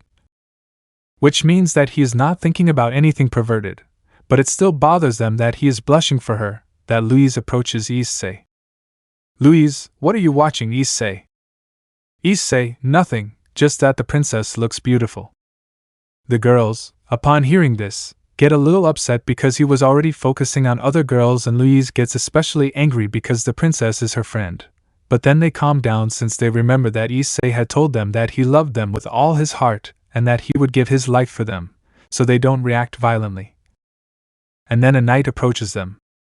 Knight, are you Hayato issei? At that, issei turns around since they were talking to him. Issei, yes, because... Gentlemen, could you accompany us? Louise, what's going on, issei? Rosweiss, what do they want, issei? Issei, I don't know. Issei, what's going on, gentlemen? Knight, His Majesty requests your presence at the castle at the end of the ceremony. Issei, I see, let's go, girls. Louise, okay, if it's the princess who called us, it must be important. Rosweiss, Louise is right, let's go. At that, issei, Louise, and Rosweiss begin to follow the knight who was guiding them in the direction of the princess's castle. After a trip, they arrive at the castle, and the knight tells them to go there and enter the room. At that, they arrive at the door that was being guarded by 2 guards. Louise, I am a knight of Her Majesty, Louise de la Valliere. Let me know in the comments below if you guys want the next part. Also check out my other video that has been shown and left. Thank you for watching. If you enjoyed this video, please like and share this video. And have a fantastic day. Bye.